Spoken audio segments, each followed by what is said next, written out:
Push it real good. What's going on? Hey, there we go. We're live. Hello, everybody. Welcome back to another week of our weekly comics hangout. We'll see if my channel holds it together. We might have some Winnipeg internet, so bear with us. Damien and Rasa here with me as usual. Welcome. Thanks for coming. What's going on, people? Hey. Well, behind the scenes, we were just having heated conversations, so you guys missed out. And our person in charge, which way? Our person in charge is decided that he doesn't want that on the video because, you just lost a very good conversation, according to Damien. So Right. I was just in the on the sidelines watching as Rasa and Terrence nearly got into a fist fight over the Boba Fett show. Yeah, the show which grinds my button, but Mr. Comic Crack is cracking from happiness. So apparently it grinds a lot of people. Like there's a lot of people apparently that don't like it, which again, I totally can see that. Mhm. I just disagree. I just really am digging it. But there's a lot of people that aren't happy with it, I think. Mhm. Yeah, I'm seeing a lot of hate and love. Mhm. It's kind of unusual that it's such a split. Yeah, I think it's just the way they approach this show, and generally people like lacking of patience these days. All the stuff like you want everything quick. I'm not saying that I like the actual content story, but I think you could mix and match better, in my opinion. But that's just me. Minus kind of like I feel bad about, not like I feel like wasting my time. So I never say that. Like I choose to go and bloody sit on that couch, whatever, and watch that TV show because I'm curious about the character and I like the lore behind it from the movies. So it is supposedly enriching the character itself, but I guess it's not the way I wanted to see it. No, and that's the thing, right? Like that's the thing, because I mean, I felt that way about Hawkeye. It was only the last couple episodes that kind of brought it back for me, because the rest of it, I honestly felt like I was just sitting through it. Lillian was loving it. I wasn't getting anything out of it. I didn't think it was very good. The last two episodes really brought me around. I thought that they were the best out of that whole season. I thought were really, really great. But I mean, that happens, right? Like, it's one of those things that, you're just not going to like everything. It's just the way that it goes, especially pop culture type of stuff, right? So I think there's lots of hopeful about Kingpin and the way he was treated apparently in show by Hawkeye girl, and because of the fight they had, and it's like I love that thing. You have to see the because he's like impenetrable like rock, and she just bounced off him all the time because she lushed this out like there's one arm and she's lying like meters, and then she got just a bit more smarter because she had some equipment because he was just like a bulk of, and I like that kind of Kingpin. This is exactly what comic book Kingpin is all about. Brute, like a huge mountain of a man with a like really scary face on him, and that's how he's supposed to be, and it's really well represented, I think, in that sense. But I guess people didn't like that, kind of a lot of people didn't like it, and because I'm with you, I thought his portrayal in that show was great. I thought as soon as he came on screen, I was already uncomfortable because he feels like a character that's going to snap at any moment, right? Like I thought that it worked really well, but I mean, we're in the minority because I hear I've heard a couple of grumblings about him. I haven't looked into it too much, but I did hear grumblings. Yeah, it was interesting to see how where else he's appearing, because I mean he's appearing again, isn't he, in some other show? But more than likely, I imagine so. Yeah, I imagine he's going to come back. Have they said he's going to be the movie Kingpin now? I think so. I heard that.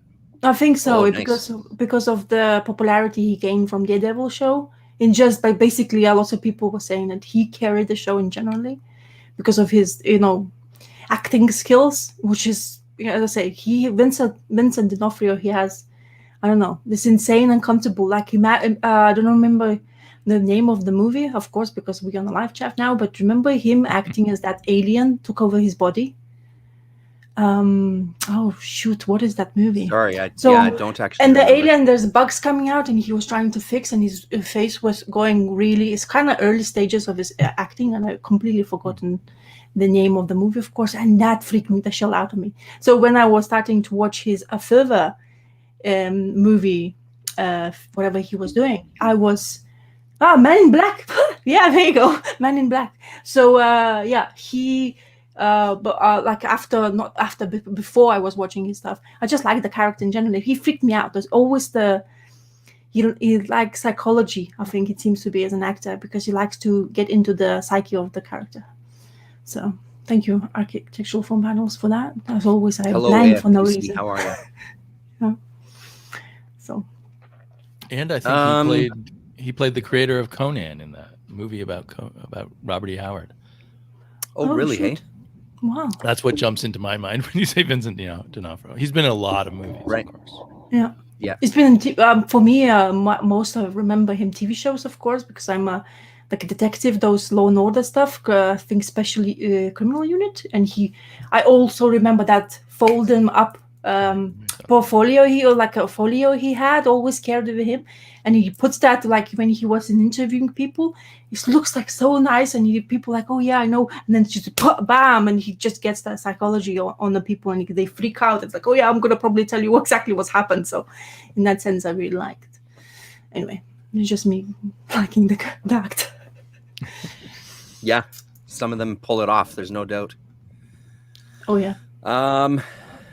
So what else you got? Should we dive into it? Oh yeah. Well, we Okay. may as well. So Damien, why don't you start us off? Yeah. I'll be Okay. last in the rotation this week. Can you do the old screen share? I sure can. So my favorite thing I read this week, I didn't read. I mean, Ross is complaining that we've been posting so much on Twitter because we're doing that 500 comics goal.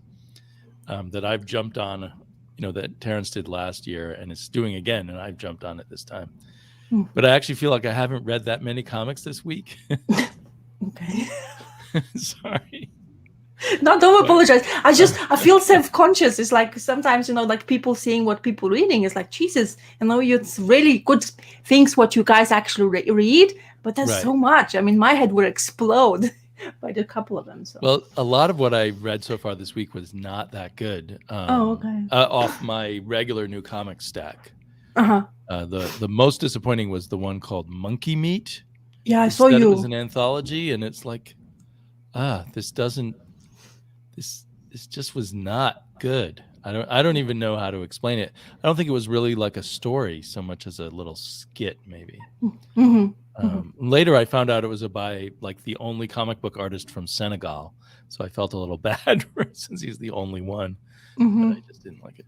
But my favorite thing I read this week, which was just last night, I just discovered a new YouTube channel by a guy named Scott Hazelwood, and he only has 3 videos up, but one of them was about three comics that you might not have heard of. And he mentioned this artist, Jesse Lonergan. And I suddenly remembered, I've been meaning to look that artist up. So I looked on Hoopla, and here was this science fiction thing he'd done. He's the one who did Hydra, that one shot that was a silent comic. Mm-hmm. And this is kind of in that wheelhouse, although it's not a silent comic. It's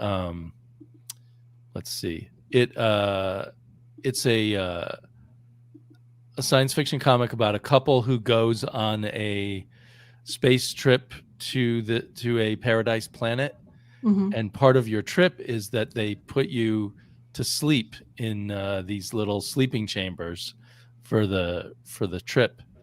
I'm not sure why, because I don't think they're that long trips, but maybe they're a couple weeks. So the art, he does a really cool job of kind of a indie version of sci-fi that I really like. And eventually the spaceship crashes, and I love this page that shows the spaceship crashing. And it crash lands on this planet, and this one woman gets thrown out of her little sleep box and wakes up, and she has to rescue the pilot who's trapped inside the remains of the ship. Oh my. And it's all done kind of semi-comically, like slightly whimsical, slightly sad. But she basically has to take care of the captain and do all the work. There's this scene where she's building the homing beacon or whatever that's going to call for some rescue. And I like this kind of what do you call it? Kind of instructions a la IKEA or something. Yeah, yeah, looks like it, isn't it? And then Oh wow. the problem with doing these things digitally is I can't flip the pages easily. But then these lizards show up, so they don't actually show it a lot on the page. But apparently, she has to learn to fight off the lizards and keep the captain safe. And meanwhile, then we see here's the space station where they get the emergency signal, and they send out an emergency rescue guy, and he says, where's the rest of the crew? And he says, you're the only one because we have budget cuts. And he goes off, and on his 5-day trip, we get little snatches of this soap opera that he's binge watching on his trip. And it's like, I love you. He finally said it, says the pilot. And so then he doesn't want to leave his spaceship because he wants to see the last little bit of the soap opera before he goes to rescue the people. But then when he finally does, whoops, I'm accidentally going backwards. When he finally does get out of I'm giving away too much of the plot, actually, I guess. So good ending, bad ending? Very good ending. So basically, yeah, I guess I should not give away the ending, but basically it's a light, funny, not too complicated plot, but it's also this passenger woman's journey to being sort of self-reliant and becoming a different person because of this experience, which we will see in the end when she finally gets to the tourism planet. So it was very good. It was kind of a short story, but told over the course of 120 pages because he just does all these interesting visual things. So is he the creator who does like more the trade work rather than singles? I mean, I know the Hydra you said it was a one-shot issue. One-shot issue, but it was like a magazine size, isn't it? It was much bigger than your typical comic book, isn't it? As far as I remember, you guys showing it off. Right. So I don't know a lot about this creator. I even went to his website, but I didn't discern a lot. But it seems like he's just doing odd indie kind of pieces here and there. On Scott Hazelwood's channel, I have to go back and find the title of that one. He was just showing a risograph kind of zine that Lanigan had done. So I think he's just out on the fringes doing his own little thing and occasionally doing stuff at Image. Nice. So this trade was at Image, and I assume it was just released as a trade, and it went under my radar. I mean, I never had heard of it. I think it came out 3 or 4 years ago. Okay. Yeah. But I'm really keeping an eye out. I'm going to, work harder to find any work he's done. He did have one other thing on Hoopla, and it was about baseball, and I hate baseball. So I haven't yet tried it. Maybe I should anyway, just because I like his work. Yeah, I'm one of those people who hates baseball. I don't even know the rules, to be honest. I don't understand all your like runs, whatever. Then the home rule thingy is to be as slow and boring as possible. Yeah. Although maybe it's less slow and boring than cricket. I don't know, because I've never watched cricket. I actually kind of enjoy cricket, and the slower the cricket it is, the better for me, which I'm the off that kind of part. Right. Like people hate the long one, and I enjoy the anticipation for a longer period, like a long, slow movie. But it depends, like especially international ones are very entertaining, not like locals, but internationals. When the countries come to each other play, it's just much more anticipations and so on. Anyway, we start talking sports, so then, all right. Well, my dad used to watch baseball, and that would be the time I would go, okay, I thought I would watch any TV because we hardly got to watch TV. And it's like, no, I'll go read a book. But maybe his book about baseball is good. I don't know. Yeah, it could be. I mean, maybe just a good angle. It's one of the things that was nice to see in those pages was something we were talking about last time too, when we were looking at kind of like the Charlie Brown, where the use of kind of the white space on the page, really interesting layouts from this guy. And I'm with you. I don't know much about it. I know that I've heard the name a couple of times, but Hedra was the only thing that I'd actually picked up from him. So yeah. That looks pretty good though. Hedra was more extreme in terms of playing with the panels, but this had lots of, as you probably saw, lots of interesting ways to play with the panels. And even though he kept his art simple, there was just enough detail to make the science fiction world really pop and come come to life. So hopefully he's working on new stuff, because I don't know what he's done since Hydra, which must have been 2020. Yeah, it must have been, right? Yeah. Well, hopefully Rasta, he's what do gonna you got come for up. us? Yeah, hopefully it's gonna come up more often. And if it's doing this kind of work and you guys enjoy it, so Yeah, hopefully. especially like I know you like lots of sci-fi, Damien. So if you say it's good, then it's surely holds on that point. So because when you like sci-fi, you kind of judge straight away. I think I don't know if it's similar. I can be to very judgmental about sci-fi. You know, like some kind of odd way of describe something, and so your head suddenly picks up, even though you don't understand much. Like for me, for example, it just doesn't work with words, maybe, or something, or picture-wise. Anyway, so I'm gonna continue to. I'm gonna just show you my problem with this reading. So Watchmen, I started saying I'm going to finish this because Alan Moore. And I read only one issue after our conversation because I cannot go forward anymore. I lose interest. And I don't know why I'm losing interest, because I do enjoy the characters. I know the story. It seems to be more because they looks like, as I say, I repeat myself, but they follow the movie quite a lot. Like panel by panel, it seems to be I see scenes by scenes. So I guess that's why I find it really kind of entertaining anymore. It doesn't surprise me, but I know it's like I should maybe give it a chance and continue going throughout. And I know Howler Mouse is going to kick my ass now just saying like I can't get interested in this Watchmen. But I was scrolling through the art rather than reading, which I absolutely loved, because the book, he is creating, and I love. I know we were talking last time about the colors and how each how they worked, and they maybe recalled in later issues. But this kind of stuff like this cover is absolutely fantastic. With that, you straight away know the statue almost looks like an Oscar in a way. So it's just those, and I was just looking through it, and I just didn't want to read words. It bothered me, the words kind of thing, in a way, not in a bad way, but it's just maybe, I don't know, it's just the story is just not driving me forward, because I know it already. Maybe I watched too many YouTube videos of people describing this as well. So I don't know. It just feels like this is so beautiful here. Like, come on, it's just fantastic to look at, and everything in generally. So, but yeah, I don't know. I don't know, Terrence, did you even attempt to read more of this, or did you not read it at all? I didn't. I haven't had a lot of time to read, so I still haven't started my reread of it, because I've read it a couple of times now. So I haven't. I just haven't had the time this week. Yeah. So I don't know. It's just me not really having a good time with it. Maybe this week is just an exception, I guess, for me. But this is just didn't drag me, because I went to library again, and I'll show you what I've read after. And after reading those things, this is just didn't feel like I wanted to go back to this. Nothing against it, I guess. It just didn't feel like for me at this time. So yeah.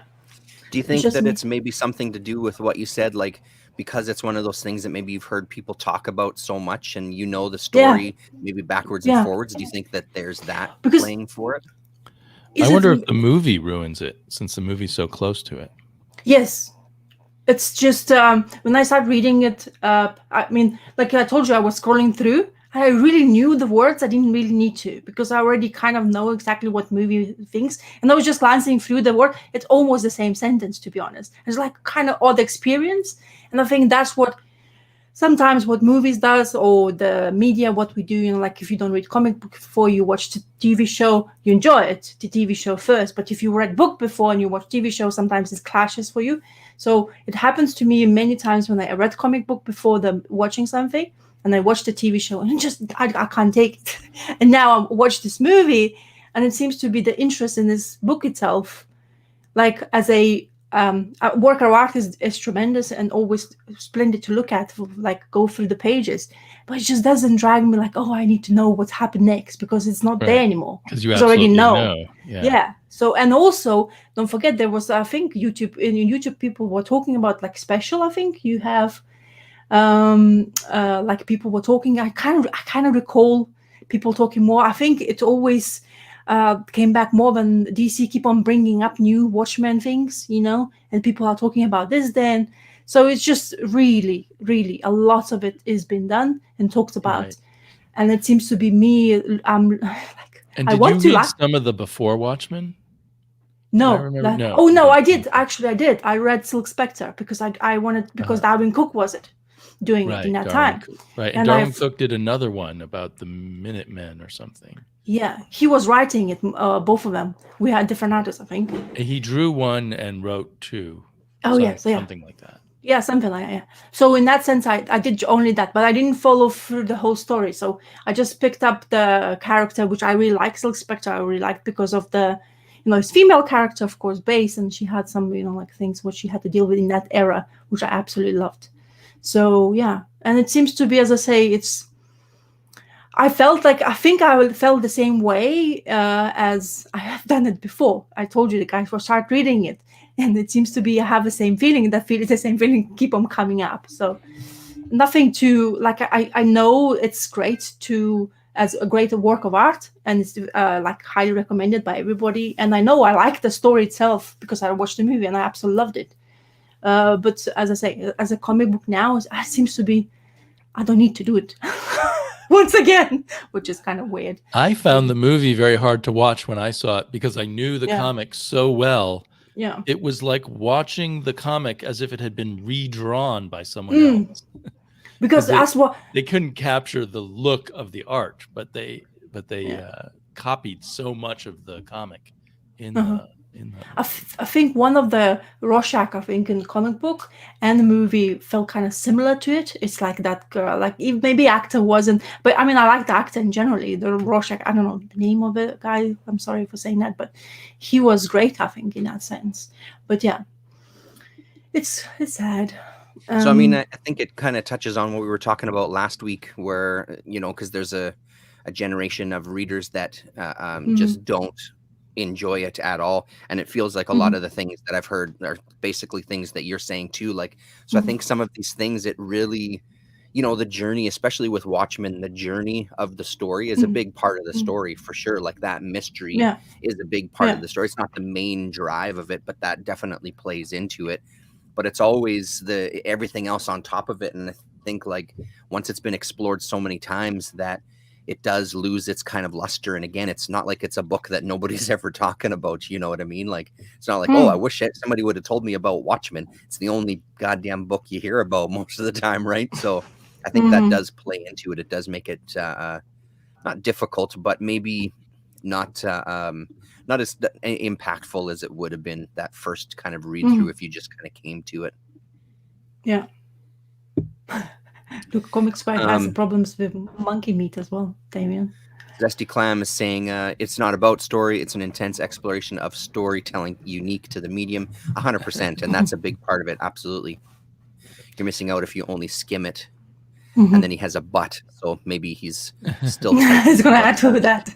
Well, I mean, there's truth to what he says, but there's also truth to what Rasa says. If you know everything that's going to happen before it happens, it's not a compelling read, right? You just don't want to sit down and keep reading the next chapter. It's like you flip the page and you exactly know the panel size, like what's going to happen. It's kind of weird. It's a really weird sensation. I've never experienced that in actual, because I never thought that the actual movie was following it that closely at the beginning of the story, especially because I really felt that they would take the license of it, like do something to piss people off, I guess, in some ways, but it just felt like it's so word to word even sometimes, which is, I mean, great, because at the end of the day you follow especially maybe writer to that caliber who's developed it and who's very famous for that and doing it. And so, but yeah, interesting, because I don't know. I just I'm kind of disappointed because I'll tell you why, because I'm reading something else of Alan Moore, which I can't even get hold of in trades because they are really out of print or quite expensive in generally.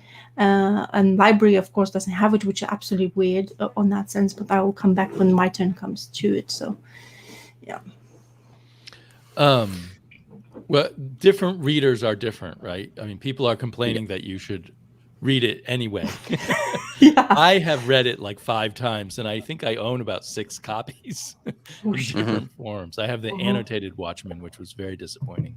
But, you know, I'm just fascinated by it. But, you know, it's just a different thing for different people. I don't think anybody should feel disappointed that you don't want to read it. Yeah, no, totally. It's just, as I say, look, maybe there will be a time where I just have like this time I thought I had the same excitement about it again, but it just seems to be I have the same things because maybe I'm distracting myself with other things I've been reading. But you know, generally, that's the thing, you have so many comic books to just explore, and this one just doesn't give me the one I need kind of thing in that time moment, because I am the person who reads mood wise comics. It's really kind of important, right time, right moment. And if it isn't, I tend not to concentrate because my brain just wanders. And especially if I know what's happening in the pages, it becomes like even more wonder in my head. You know, so it's kind of sad to even waste the time for doing that kind of thing in my head. And I think there's different reasons, like, you know, part of what I like about reading it again, and what I loved about seeing the kayfabe video with Gibbons and looking at the last issue is I like that.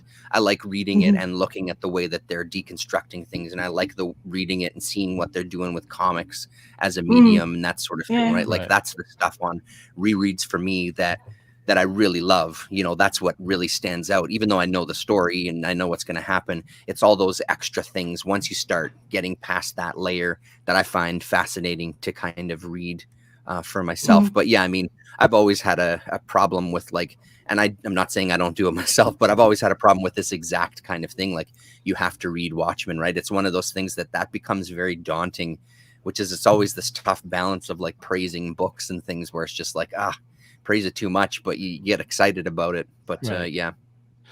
Well, and another thing is Watchmen, it's a brilliant comic book by itself, but it really is about superheroes. If you're not obsessed enough with superheroes, rereading it or going into all the details is a little less interesting, I think. Like I was the perfect age, right? I'd been reading superhero comics since 1971, and they've been evolving all that time up to Watchmen, and it was a really fun to see the next evolution of the way people are treating superheroes. But if you're not that into superheroes, then I don't think it has as much weight.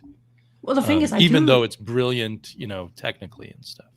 I do enjoy my superheroes. I always need to have superheroes. You'll see my other reading things where I've read it. It's superheroes. Something of it will be appearing in my reading pile. But it's just as I say, I don't know. I guess like what happens is when it's not right time, not right moment, and I'm just putting aside to it and just let's go, because it's going to be in my library and it's going to keep on staring at me, so it will bother me for the while I'm going to own it, and I'm going to continue keeping it because it's a present from my husband, so definitely not going to be sold.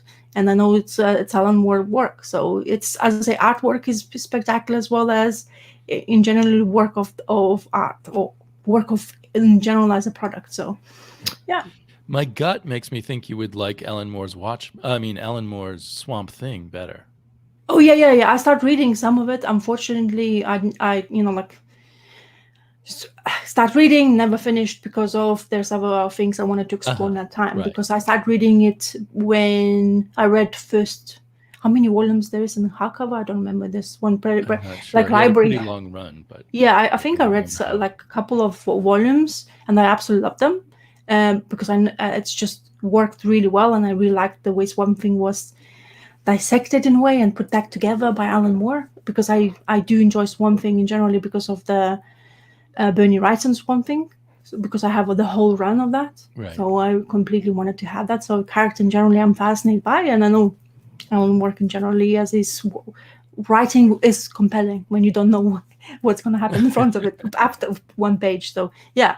So I definitely need to go and finish that thing. But it's like ongoing list of what I need to read, like or would like to read. You know, that list of, it's kind of like really big, and then you want to add something new to it because there's new things coming out. So it never stops. This list doesn't stop going. It's like numbers just increasing rather than decreasing. Howler Mouse is pointing out that I guess like 9 years ago now, we all did a bunch of us did a series where we each reviewed a issue of Watchmen. So people who are really interested in Watchmen there's playlists out there. There might be one on my channel, I think. Well, that's what I was talking about. That's the ones I remember you guys so you actually saw us having. all doing it. Yeah, and so like I've said, watch the movie or watch you guys talking about it on the video or YouTube video. Yeah. So of course I all know that thing in the back of my head. Those were brilliant Howler Mouse videos. He did issue 1 and issue 12, I think. Yeah, I think. But it was Ghost Critic, who people probably don't even remember anymore, which makes me sad. It's just when he started it. It does read books, but it seems to be, but it doesn't read. That doesn't seem like, I know he's reading comic books, but I'm not sure how committed he is to that. He's less and less on Twitter either. Yeah, if you want more of him to see his faces, Instagram is the place to go. Oh, really? Okay. Yeah. I just wanted to mention to Comic Swag, I did not explain monkey meat. I just said I didn't even know how to talk about it, and I didn't like it. And that's about it. So you don't have to rewind for that particular reason. Yeah. Lots of other great comments. But I'm anyway, trying to keep at one up point I was worried them. that AFPC would come to your house and force you to read Watchmen, Ross. Wow. Well, at least I'm going to see his face. So there you go. Come on. Gore Vidal does not think Watchmen's the best more, which a lot of people seem to like to point to other ones they like better. I guess a lot of people say they like V for Vendetta better. Yeah. So on that note, I think it's up in the stakes here.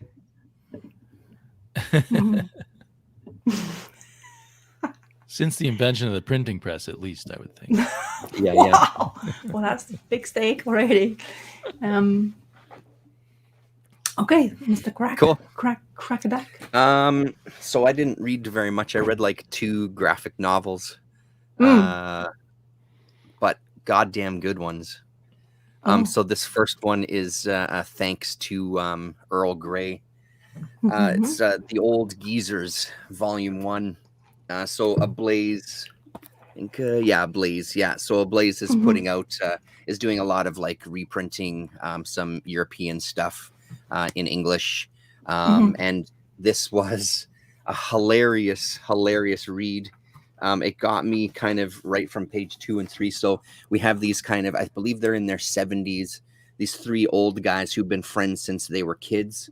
Each of them is a little bit different.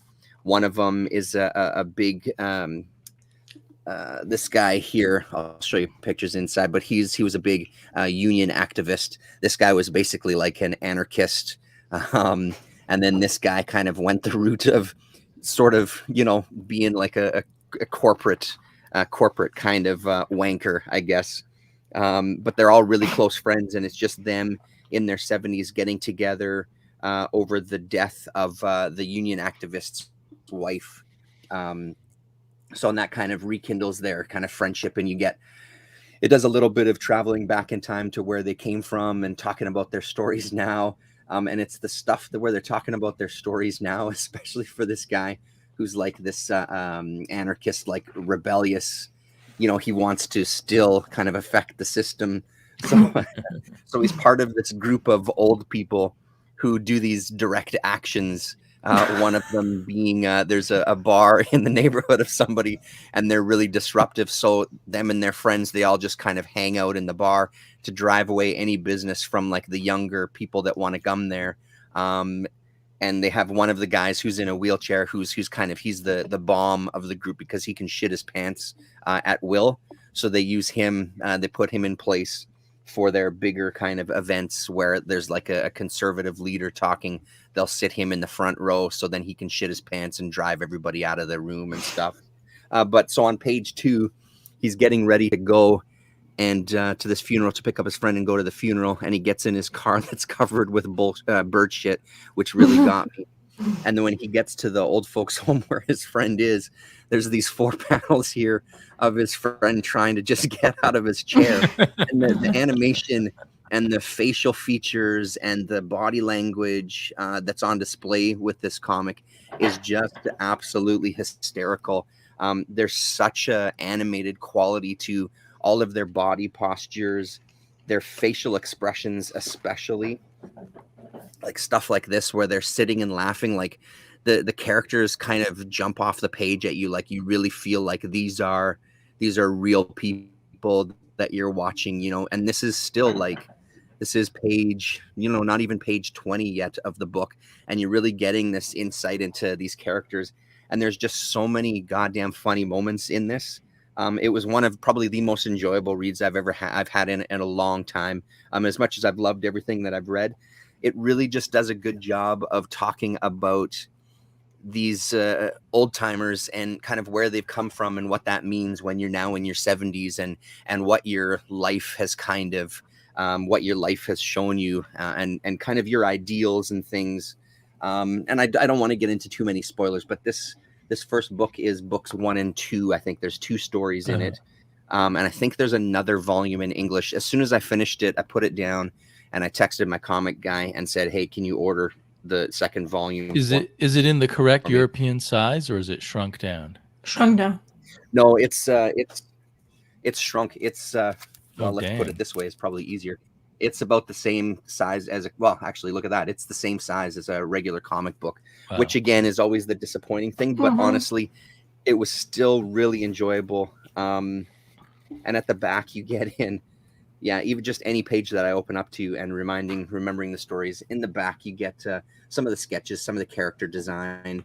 Apparently it's a really popular series, a European series as well too. And I think there was a movie made from the comic as well too. So it's one of those that's just got a lot of praise, and I can absolutely see why, because these are flesh and blood characters, you know. And I think as even I myself get a bit older, you start thinking about some of these kind of things, right? Of your ideals and what you've done in your life and how they've affected things or haven't. And it doesn't take itself super seriously, which is also a lot of fun. So yeah, I highly recommend it. I wonder how old the creators are. Yeah, it's a good question. And I didn't mention the creators. It's Wilfred Lupano and Paul Coet, Cauet. That's a lot of vowels. There's volume 2 as well, apparently. I'm sorry, say that again. Volume 2 is, and you can buy volume 2 as well, apparently. Yeah, correct. Volume 1 and 2, right from a Blaze. Yeah, and it seems like a Blaze is doing a lot of reprint stuff, which is great, you know. But I'm just really glad. Again, huge thanks to Earl Grey for that one. That was purely because of his shelf videos. Did Earl have it in German, or did he have it in English? I think he had it in German, I believe so. But it was one of those ones that he mentioned that there is English, and every time he mentions that, I always make a little note so then I can dig into it and have a look. Yeah, because you had that format where it looked much bigger, and the pages are much higher, like not like a comic book size, so your typical. That's right. Yeah, more like a European graphic album. I remember that, like, I think, wasn't he talking to us while he was talking about those old geezers? I think, because I remember. He might have, yeah. Yeah, because that's like, as I say, I remember I wanted to look at to see when it's coming out, because I don't think it was out yet while we were talking about it, in English version I'm talking about. So yeah, looks, talking old people, I'll mention those as well. No, it was super, super fun, like really, really entertaining. And just, you know, again, the biggest thing is getting those characters to leap off the page, right? And you just feel like they're fleshed out characters. There's nobody, even the kind of, when they're at the funeral, there's a couple of characters that kind of come in. Even those ones, you felt like they had a history, even though you only see them for a couple of pages and you never see them again in this volume. They feel like they have a past, they have a present, they have a character, they have, you know, it's an impressive feat, man, to pull that off on a comics page. Yeah, cool. Anyway, I'll just have to look for that. Yeah, I mean, the art just looks amazing in that kind of post Tintin style or something. Right. And just super expressive, very expressive. And again, it's one of those books where it feels like, you know, one of the classic things that you always hear is it feels like the characters are always in motion. They're not just kind of static. They're always in they're walking, they're gesticulating, they're smiling, they're laughing, they're pissed off, they're whatever, you know what I mean? So it feels like they're always in movement. Yeah, that's the beauty of the European comics. It seems to be the expressions are highly like shown in the page, and Mhm. it's beautiful if you, especially if you get it right. So it just makes Right. it enriches the character even more because you don't have to Yep. really read; you just see it. It's generally, and yeah, they look like those guys who come up with something you shouldn't do in that age. Yeah. Yeah. Yeah. These old curmudgeons. Yeah, it's really funny. Yeah. Damien, what do you got for us next? Do you want me to share I the old need screen to here? share the screen again. Let me see, but a different Okay. screen. I got to get rid of this one. Okay. And do share screen over again. And there it is. So if you can share that one. Okay. My little document camera. So I just read that I mentioned starting to read this book, Universe, which is a collection of 5 stories that came out on Panel Syndicate. Mm-hmm. And I thought I'd read the whole thing. So an example of me thinking that I haven't read that much this week, and Rasa thinking I read too much, but I I just managed to read issue 2. Issue 1 was about the guy who was sent back in time and mucked about put some writing on all the atoms in the universe, but in the end he gets fired from his job and he's consoled by his robot companion. And then issue 2 is all about robot companions, but to a new extreme. People basically have relationships, physical and emotional relationships with their robots. And the people who have relationships with other people are considered strange and not very sanitary. And they're called carnals. So, but we start off the story right away with a robot killing its mistress or its wife or whatever it is.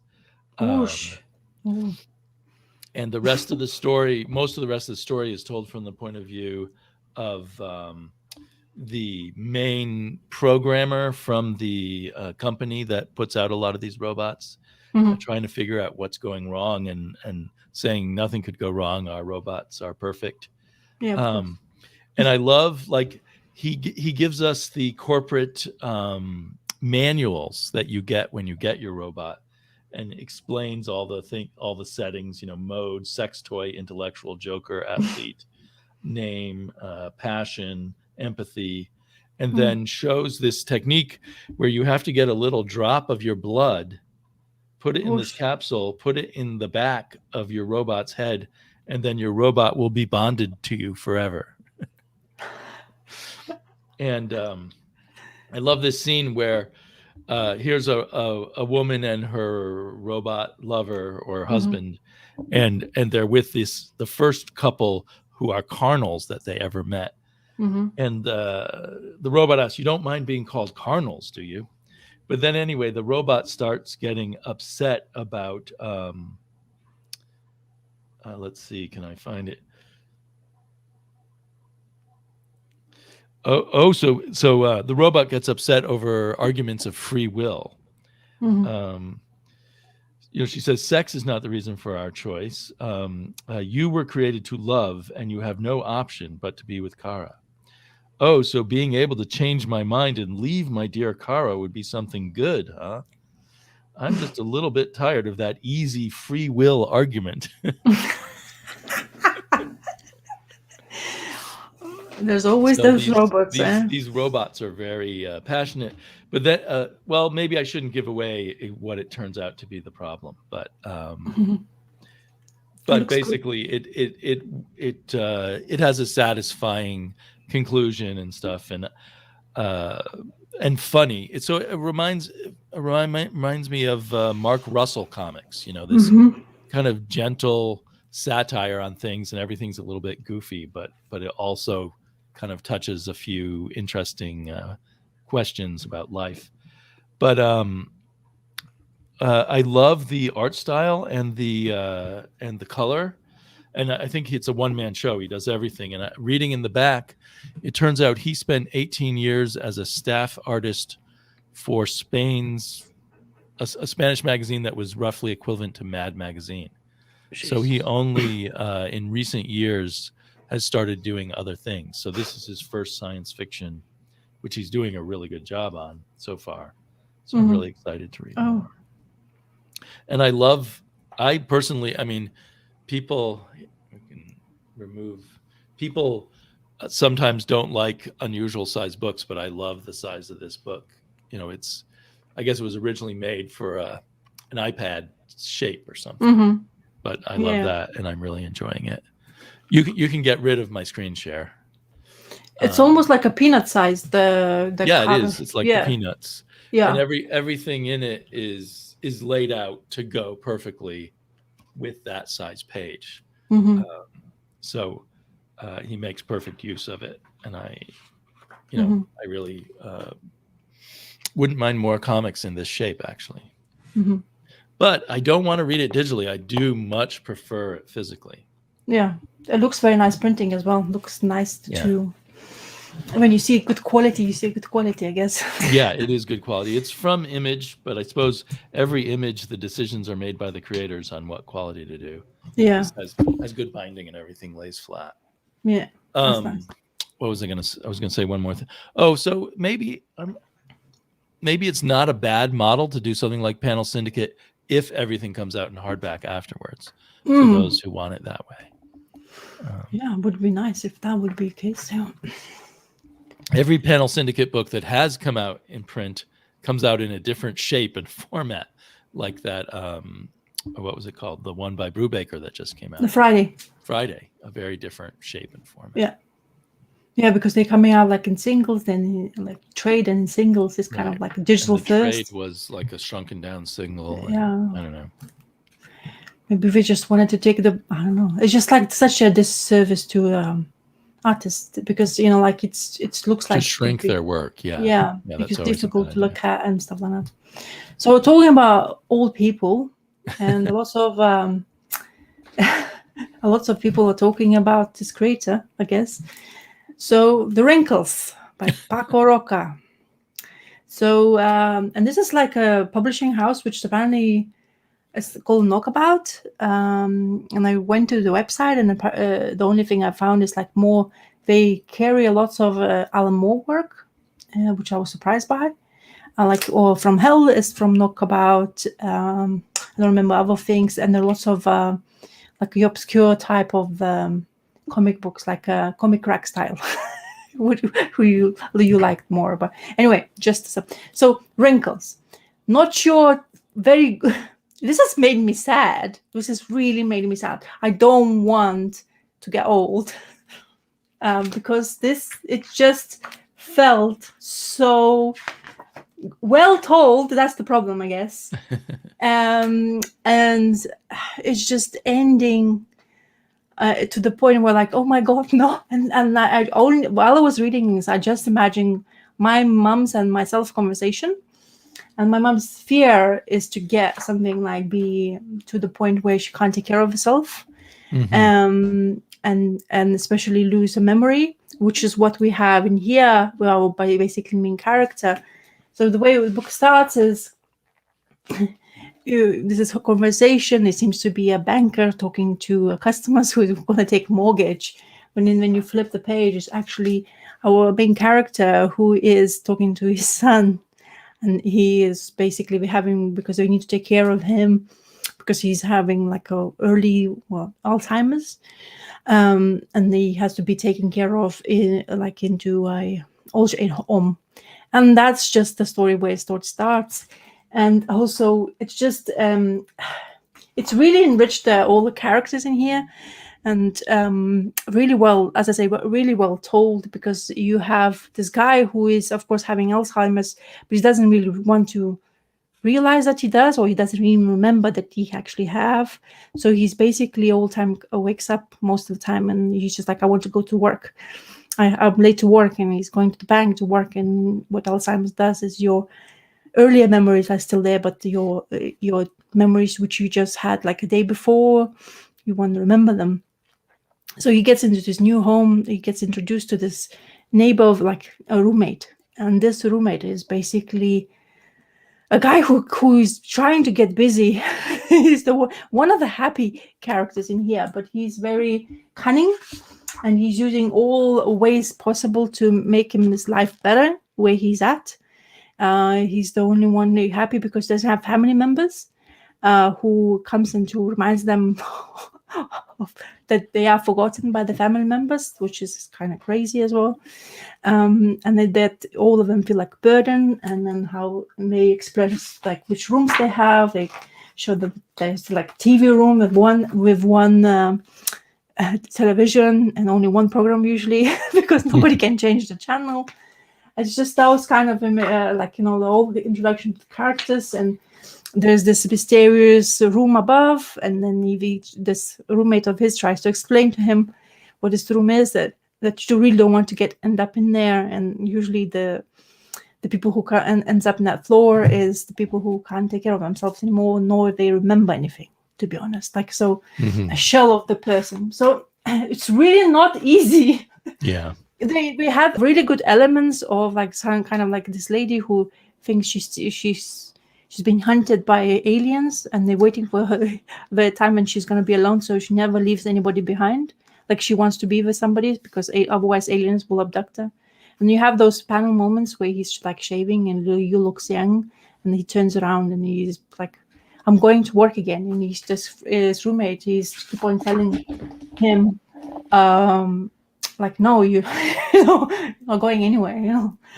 And then this couple of panels where it's actually quite sad, you know, like time passes by and what they really up to, which is most sleep, eat, and basically sleep again, which is not something like existence you feel like you should have, you know, like you having that or geezers, and they still want to be important. Imagine people with that kind of problems they have. Also, his friend was trying to help him to understand what his sleeves are or everything else. So yeah, it's very it's a great story, but it just made me sad, and it's just like I kind of really I know why my mom is so like scared of that kind of thing. I think none of us would. And I think with the more you age, I think you more kind of get to that moment of thinking. And also there's a couple of the lines in here at the back, which I really liked, because it just explains a little bit where he got inspiration from, and actual people in existence. So really nice. It's very subtle book, but with a lot of impact.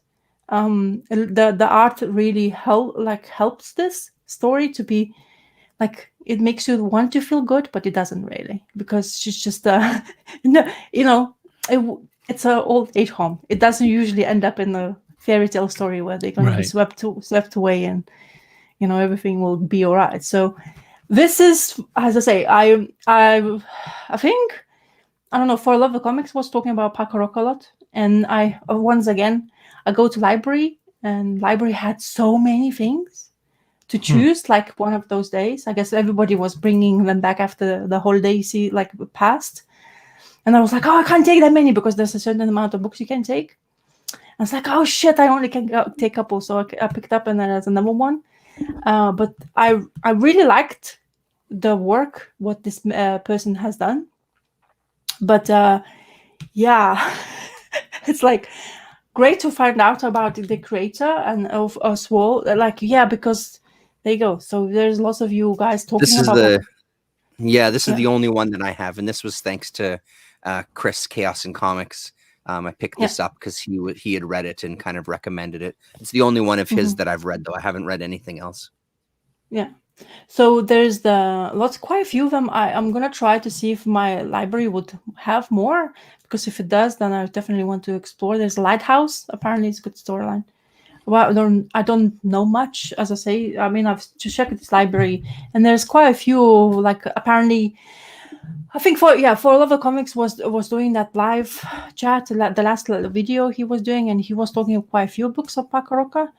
And then there's quite a few published, and then Fantagraphics is doing quite a few of them as well now, publishing. So, and it seems to be nice hardbacks as well. So I wanted to explore what this creator was about, and it seems to be, I really liked the way it looks. It's really simple. One of the most entertaining parts of it, like more kind of in a way funny, when they get the car to escape. This like like nobody's helping us, we'll do it ourselves. And the guy, our main character Ernest, who is with Alzheimer's, he's the one who's driving. And it's like, that's not a good choice. The guy doesn't even know what day is, or what is sleep. So he picks up this convertible, and it's about autumn or winter or something like that. And they just like escaping, three of them. And the lady who's joining them, she had this like the walking like a cage. I don't know what they call them. I think it's walking cage. So no, it helps you to walk. And one of the guys just threw it away, and it's like, oh, put the hood, like put the whatever convertible roof back on the car. And it's like, I got convertible, how do you ask me to put it? It's like, I'm fucking freezing, like I'm really cold, I'm old, I have medications. And she has like a stack of medication. So that's the only moment where I was like, oh my god, this is a little bit more, and it's like funny, you know what I mean? Because it just felt, it's like it had Christmas moment as well. And it's like, oh my god, like he was putting, this is a story where it's just like a lot of emotions can be portrayed, and I think a lot of happens with all people and your parents as well, coming to that age, and we will be of that age, and that like it's just very well told, and sad to hell, man. Not your old geezers, definitely. That sounds really good. Sounds interesting. I'll have to check it out. Hi, Lillian. So hello, we have a special guest, a review here. So Lillian is here with us bringing today. in the superstar.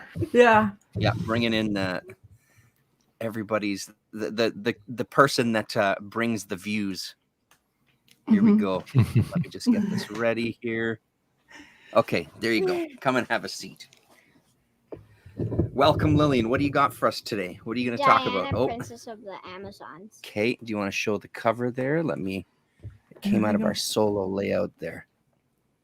Okay, there you go. Yeah, just put it that way more. Yeah, there you go.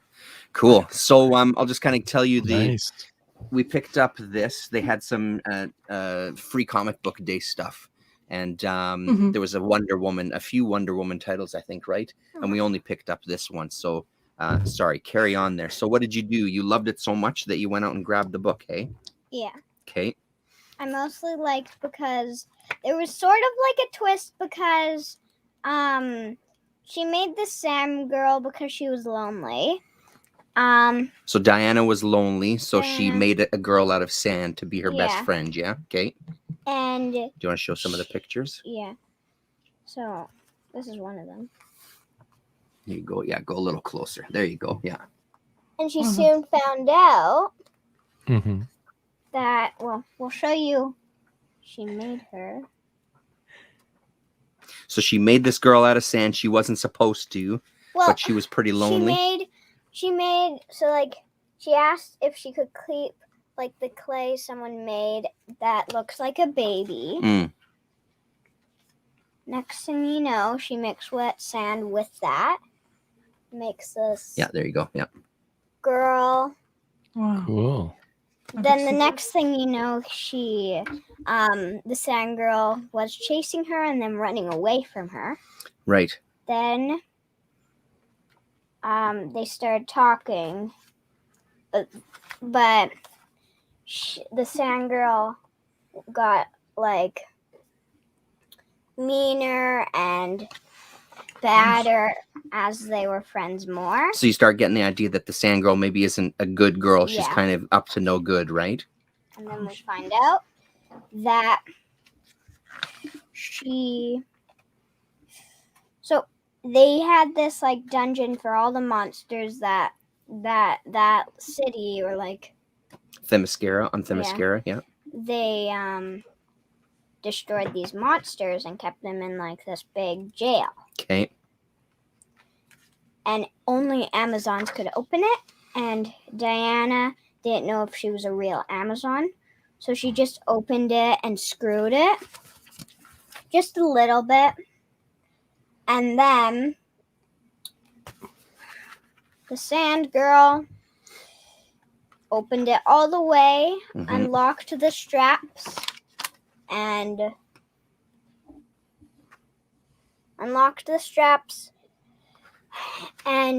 unlocked the door all the way. Opened the door, and this... Oh, that's a good one. Yeah, show that one. monster came out. Whoa. These monsters. Mm-hmm. I'll show you all the monsters. Oh, yeah, that's right. That was a good page. Yeah, this was nice. Some nice coloring all on this the page. monsters came out. Not just one. Whoa. Release them all. Whoa, Jesus. Scary. So then Serious business here. Diana tried stopping everything. And the next thing you know, everyone's fighting, and the sand girl turns into this A real life person. a real life person. So like a Pinocchio turns real. Wowzers. A grown up person? Looks like a grown up, yeah. So and then she uses her finger and zaps the people and turns them into chickens or cows or yeah. And then she needs to get her ring back from the big jail because Diana's mother threw it in there when the sand girl they were fighting a long time ago. Oh, sorry, go ahead. And someone needed to light the fire so everyone could help destroy the monsters and put them back in their cage. But no one could get to it because everyone was too busy. Too busy fighting. Yeah. So then, no, I need to show them the Oh, first. sorry, I was just showing some pages while you were talking. Yeah. Then she goes to light the little place. But the sand girl says, "Don't do it, I'll go." But when Diana goes to run, because no one knew she actually came, because it was secret. That Diana came? Yeah. Okay. The sand girl said she was going to do it, but instead dropped the flame down on the ground and just ran as well. And ran and just destroyed the humans and made sure that they didn't stop the monsters. Whoa. And then Diana did light it. All the boats came, but this squid guy came and tried to destroy the boats. Wowzers. Maybe don't spoil the ending. Don't. So what did you think of it overall? Did you like it? Did you? Yeah. How quickly did you read it? Do you remember?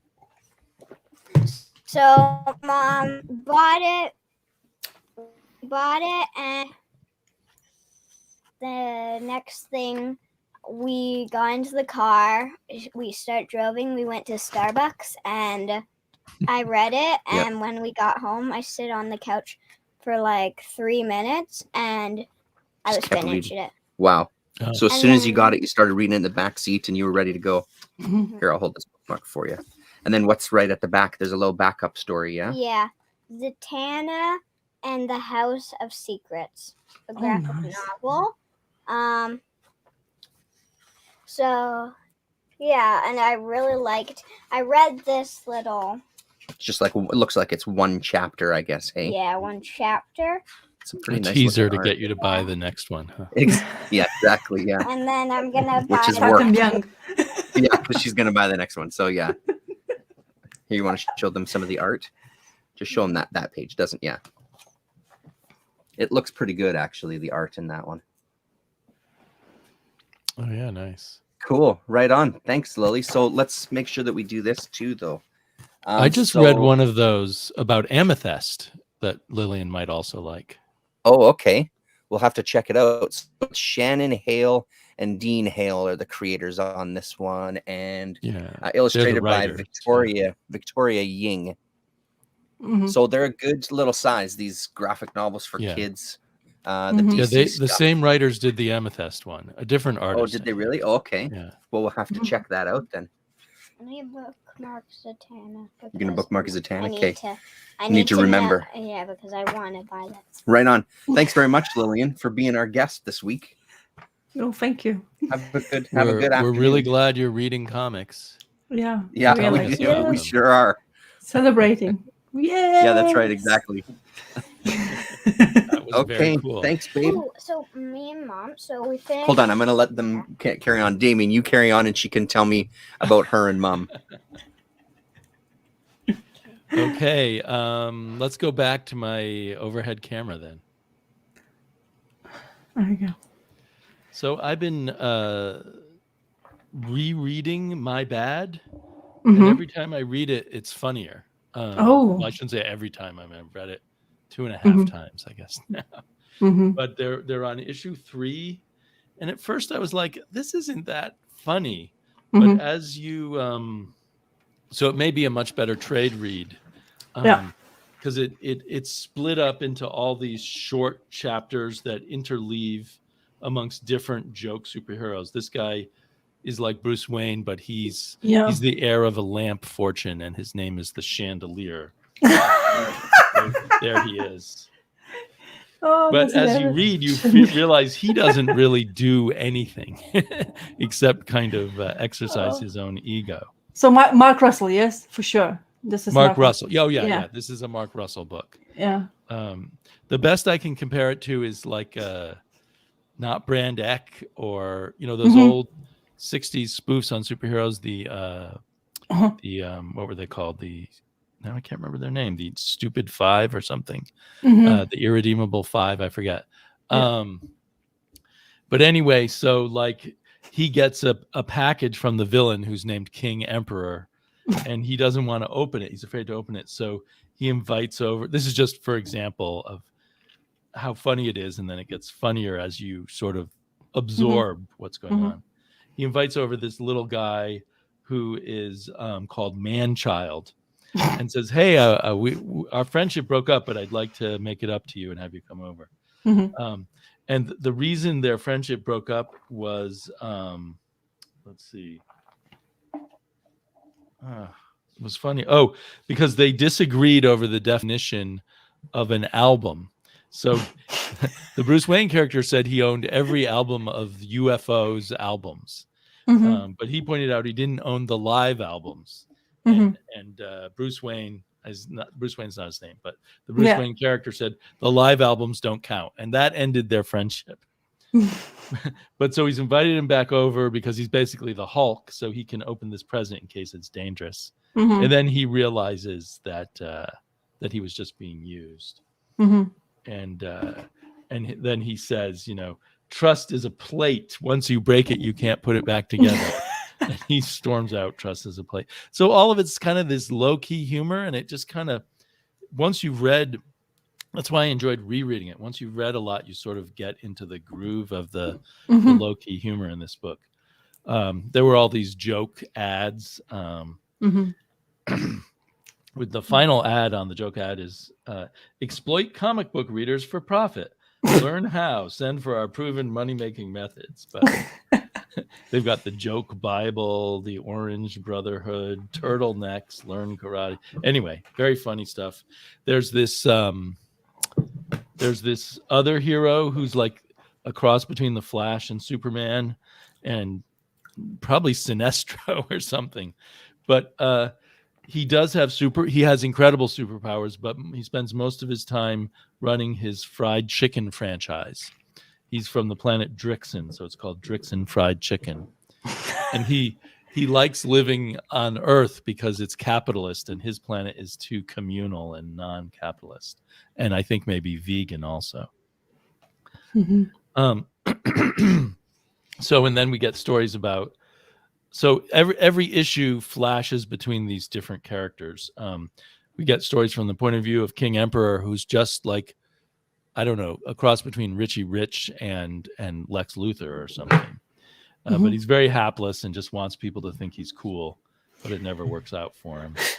And in one of these issues, he's with his lawyer at a fancy restaurant, and he wants people to believe he's on a date with his lawyer. So anyway, I'm not doing I'm trying to just give examples, but all the humor of it really builds up. So I guess I'm sort of saying, if you tried one issue of this and weren't quite sure, keep going with it or get the trade. Another bizarre thing is King Emperor has a trap that he set for the guy from Drixon, but instead it captures this guy named Rush Hour, who uses all his superpowers to help people out during rush hour. But he gets trapped in here because there's some candy inside the trap. And he and King Emperor end up becoming friends while talking while the guy's in the trap. King Emperor forgot to create a button that would stop the trap if the wrong person got caught in it. So there's like 17 levels of torture in here, many of which don't do anything to the guy. I guess it was in the later issue. There's these fists, these robot fists punching him in the crotch. So it all keeps weaving between these characters. I don't think there's any real overall plot, but there he's being attacked by bees. There he's being punched in the crotch by the robot hands. So it's very silly, but the silliness builds up and it feels more sophisticated when you read it all together somehow, or more satisfying. So I just wanted to highlight my bad. So how's the Ahoy doing? Is still like going That's strong? A good question. They've hooked up with Mark Russell. Probably he's their biggest writer, I'm guessing. Yeah. But I don't know how their other books are doing or what the story is behind them. I've always imagined it was someone with money wanted to start a comic book company, I'm guessing, and hired these people because the main people doing it have lots of pedigrees from working at DC and other places. Tom Payer being the main person, I think. So yeah, I have no idea if they're financially doing well or not, or what the situation is. Because there was a time, or maybe your videos or other people watching, they were mentioning quite a few Ahoy comic books, the new titles, but I don't know if I've noticed lately that that's happening. They still have that Edgar Allan Poe anthology book. Oh yes, it's not as good as it used to be, and they now charge $5 for it per issue. And this one was $3.99, but yeah, they charge $4.99 for that. And then they have that one about Snelson, about the politically incorrect stand-up comedian. And I think they have one other maybe, but they don't have as many comics as they did before. I see. And I don't hear people talking about Snelson at all. I feel like I'm the only one who's ever talked about it. And I'm not sure how many people are talking about My Bad. But they were doing the one about Jesus and the Superman-like hero, and I think that was doing well. The Second Coming, yeah. Yeah. Have you read a lot of Rasa? Have you read a lot of BPRD?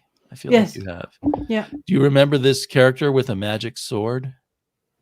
I don't recall. His name was Howard's, and he would have flashbacks to previous lives. I don't know. So this whole comic is devoted to following what happened to the magic sword through history. But I thought I'd read a lot of BPRD, but I guess not enough to remember the magic sword and what's going on. So there was a guy who had something like a sword, but I'm not sure if what you're describing that was a case. Now it's an odd sword. It's not like the blade at the end has a weird shape. So he died in BPRD, this character. And the sword was taken over by, is it the same guy now? There's a guy who just chops, like he's always in front of everybody. He's just have his sword and he goes after it.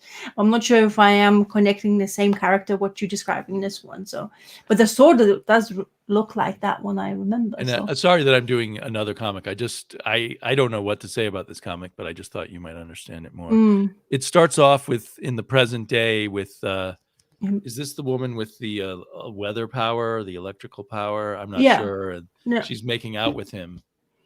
And then we flash back.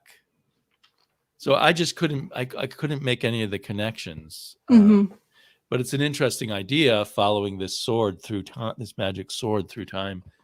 The thing is, when I don't know what to make of this comic, but I was reading those BPRDs, is very concentrating on the main characters and whatever happens to them and investing in them, because it's just completely going in through that. I read all 4 volumes of that BPRD, and then Hell on Earth I read all of it because I wanted to know what happens. But you see, even those side characters, is difficult to, if it, like Roger is the side character, but it was so impactful when I was reading it, I can't stop thinking about it. Like, you know, that created of it wasn't a human, it's just created that Jewish lore where you can take a mud and create a person to do the bidding. Yeah, the golem. So he's that one, and I always remember. So sorry if I don't recall many, but there was quite a few characters they introduced, and it's quite difficult to remember them all. Yeah, because they really could. They had this brief section in the present first. They could have done more to create context, I guess, because it seems like an idea I would really like. Because me, sword and sorcery and stuff. But yeah. It is quite an intense story in generally throughout the lore of BPRD and Hellboy especially. And when you get into the books, it's so, like, as I say, you can't stop it. Like, I couldn't stop putting away. But then I know Dark Horse has been putting those out to just, like, maybe get the more people coming back to the Hellboy universe. But it's sometimes, like, I have bad taste for that kind of side characters. Never is too flourish, or they don't really start with the, like, easy for a person just to get hold of a comic book and start reading it, because it's you have to kind of know backstory of it. So if I read a bit more, maybe I would straight away recall it. But it's like, now you put me on the spot and I can't recall.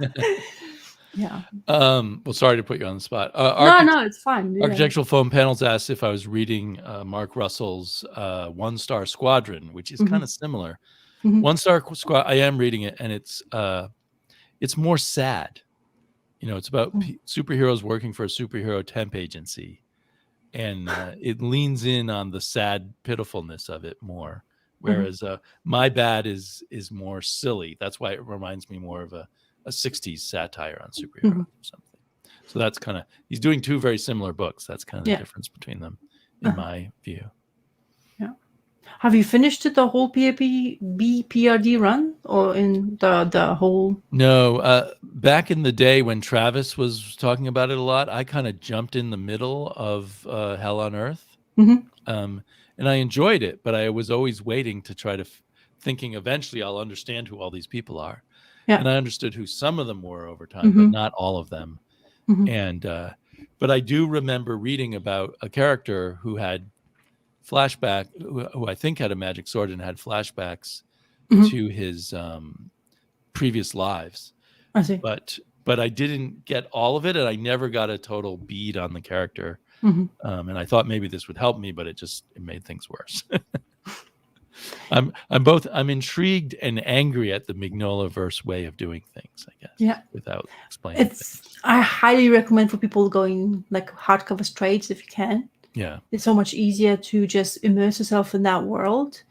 Especially it becomes kind of like that long story where you would just want to get to know the characters even more and further, and there's lots of course action happening. But BPRD in general is one of the best things because it doesn't really much of the Hellboy in there. It's there from there and there, but there's other main characters who just doing the dirty work. They are the soldiers who most of the time they go in there to clean up after Hellboy, or sort out the things what he just done bad, or they just sort out mysteries themselves. So. Yeah.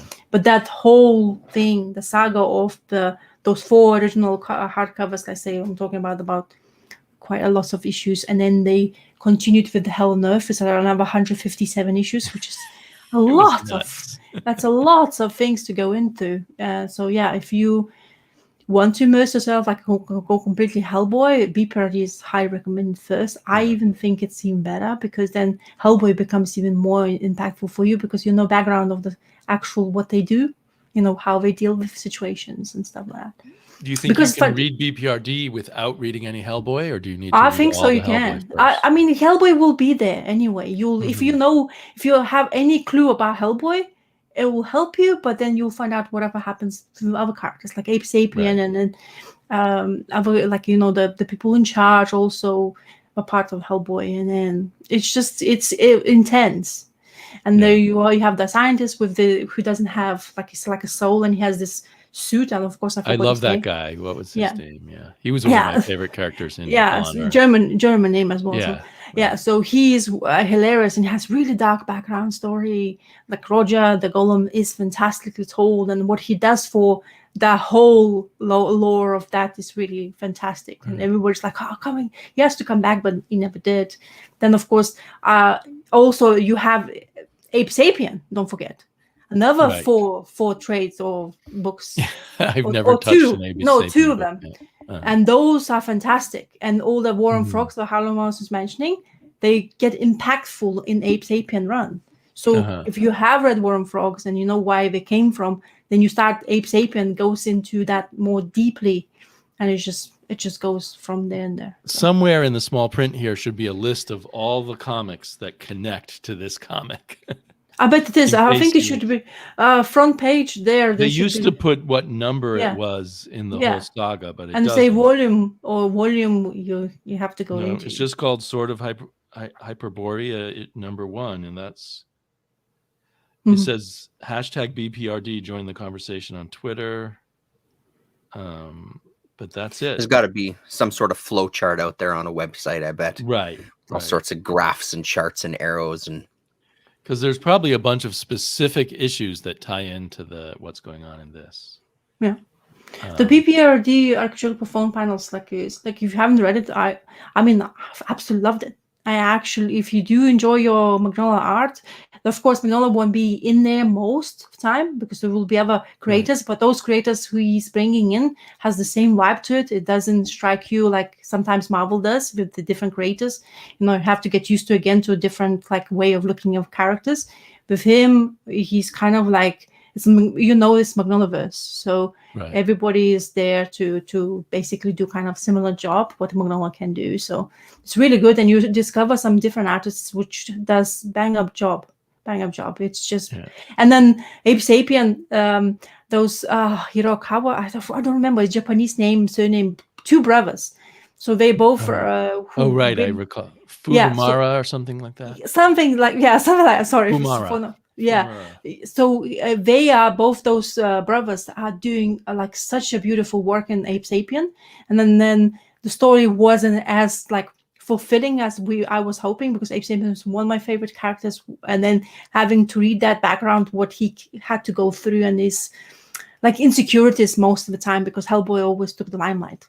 He was the third wheel in the relationship, because Liz Herman, well, there you go, remembered her. So she was there with Hellboy as they had the relationship, and then they didn't have a relationship. So it's really fascinating story. And then, as I say, it's almost like those just characters who are just doing the job. So go for BPRD, but don't go Hell on Earth. So I think it's just it's called, now I'm not going to recalling the names, but I think it's just BPRD is called. If you go with those, they're coming softcover omnibuses. If you can get hold of hardbacks, it's very difficult because they are being out of stock for a very long time. He tends not to reprint those. They're really like whales, as they call them. So if you don't go with that, just type in BPRD and just go with this and just see where the story will take you. And I hope you'll enjoy it. I'm a fan of Hellboy, so for me, BPRD was just a gem, even furthermore. I think it just made me more entertaining. When I used to read Hellboy, a lot of it was short stories that you could just read one and done. Yeah. But then they kind of let go of that, I guess, as the world got bigger. Yeah, I think then they discovered that they have fandom. I guess Mignola realized they can expand even more, and he had a Stuart, what is his name, the other writer to help him with that, and just enrich the story so much more. And I think that's why they had so many. And the Hell on Earth was really dark. The BPRD is not so much, but the Hell on Earth was just, there's nothing good in there. Because it's Hell on Earth. No wonder was. Right. Just monsters coming after. One bad thing after another. Yeah, and they were just trying to help themselves, and they have this it also, there's a Lobster Johnson as well, which I would like to discover a bit more of him, because he's another side character I never went into to discover even further more. So there's something else for me to discover as well. But yeah, as I say, I highly recommend it if you can. Go Hoopla might be a good way to go. Jack Yo mentioned that. Yeah. Because there's so much to read. You might want to start by not paying for it and reading as much as you can. Also, if you have a shtick for having hardcovers or not hardcovers, then go digital first. Yeah. Have a look if you like the taste of the story. But I think it has really, like, as I say, sad stories, has really fun stories. You get invested in the characters. You want them to go further, and then you just see things happening, monsters, and there's so many monsters in those stories, and myths and mythologies. So yeah. I like Cosmic Odyssey too. Yeah, that was cool. I got that just because of Magnolia, and I read it, and I thoroughly enjoyed it as well. So, big fan of that format. Oh yeah, so now I want to mention, if I may, so the next one of Alan Moore book. I do apologize for my screen, but my son decided to break the screen a little bit, but still you can see. So Promethea is another Alan Moore's work. I have not been reading or have explored yet, and this work is not really mentioned that much. It seems to be there's people who absolutely loves it, and there's of course J.H. Williams III artwork in here, which is fascinating. But to get hold of the trades, there is some trades. Sometimes they're out of print. And they came out with deluxe editions, but the deluxe editions were apparently in really spectacular, the way it was printed, the gold foil, so people were eating them up quite quickly. So, and it's quite difficult to get hold of. So I decided I'm going to delve into digitally first. So it originally was published by American Comix, America's Best Comics. Is that publishing house it was DC's, but it was part of Wildstorm, and then DC bought Wildstorm, and so then it became part of DC. Yeah, and then many of the Alan Moore work of America's Best Comics were in there as well. There's another series which I forgot to. All America's Best Comics was basically an Alan Moore imprint. Yes. Which I always thought was strange that he called his imprint America's Best Comics. Yeah. I feel like he was playing a joke on us in some way that I don't quite understand. But they were all good comics. Yeah. So Promethea. So I didn't know what to expect. I know it's kind of godlike creature. I know there's a couple of people, YouTubers have mentioned this. So I haven't watched it in a while. So it starts quite Alexandria ages of. So we get introduced to Promethea, and it was from 411 AD time. So where apparently a girl called Promethea has lost her father due to her father has the abilities of magician. And in those times, because of religion, magician was involved together. You weren't really supposed to have that kind of abilities because it's, of course, frowned upon. And they were killing anybody who knew, who had those kind of things. So one of those persons were her father. And the father told her one thing: don't be afraid, you'll be helped by. And then she's by somebody, like creatures or something, like our gods, what she was suspecting. And that's what happens. So the death occurs to the father, and he's basically laughing while dying. And he had a staff, and the staff is going to be quite a significant part of Promethea in the lore. So this is basically just introduction, and we suddenly jump into a 1995 where flying cars were in this world. 1995, I wish we had. I mean, we had to have it now. If you are a fan of Back to the Future, that's exactly what you want. That must be an alternate world, because I think this came out in 99 or 2000. Yeah, well, I don't know when it came out originally, unfortunately. So I wasn't reading comics. It's 1999, New York. I'm pretty sure it came out in 99. Yeah. So, and then as you can see, J.H. Williams paneling always elaborate, as elaborate can be. So basically, in 1999 New York, we find a girl, Sophia, who's a student, but she's to do a work about Promethea because she found it very fascinating, because there's works mentioned of this Promethea character or name really from 1788, the first she discovered. And then she found that people who actually in this day and age, in that era, they wrote comic books about Promethea, about this creature of magical abilities, and and then she's writing a paper about her. So she goes to this lady's house who is supposedly a wife of a comic creator, and to just ask her a bit more stories, because she wants to write the paper, and then she's very curious about this the character. So while she does that, and then when she went to that lady's house, she was basically said to her, like, I don't want to talk about it. This is past time. I can't help you. And she's just thrown away from the house. And this, like, as I say, it's very futuristic, because these people are flying around on this like almost like a lift, type of hovering lift. And because of her curiosity and interest, she gets attacked by a creature. And the one and only who she's curious about, Promethea, saves her. And spoiler alert: the Promethea who is actually the lady who she was talking to earlier.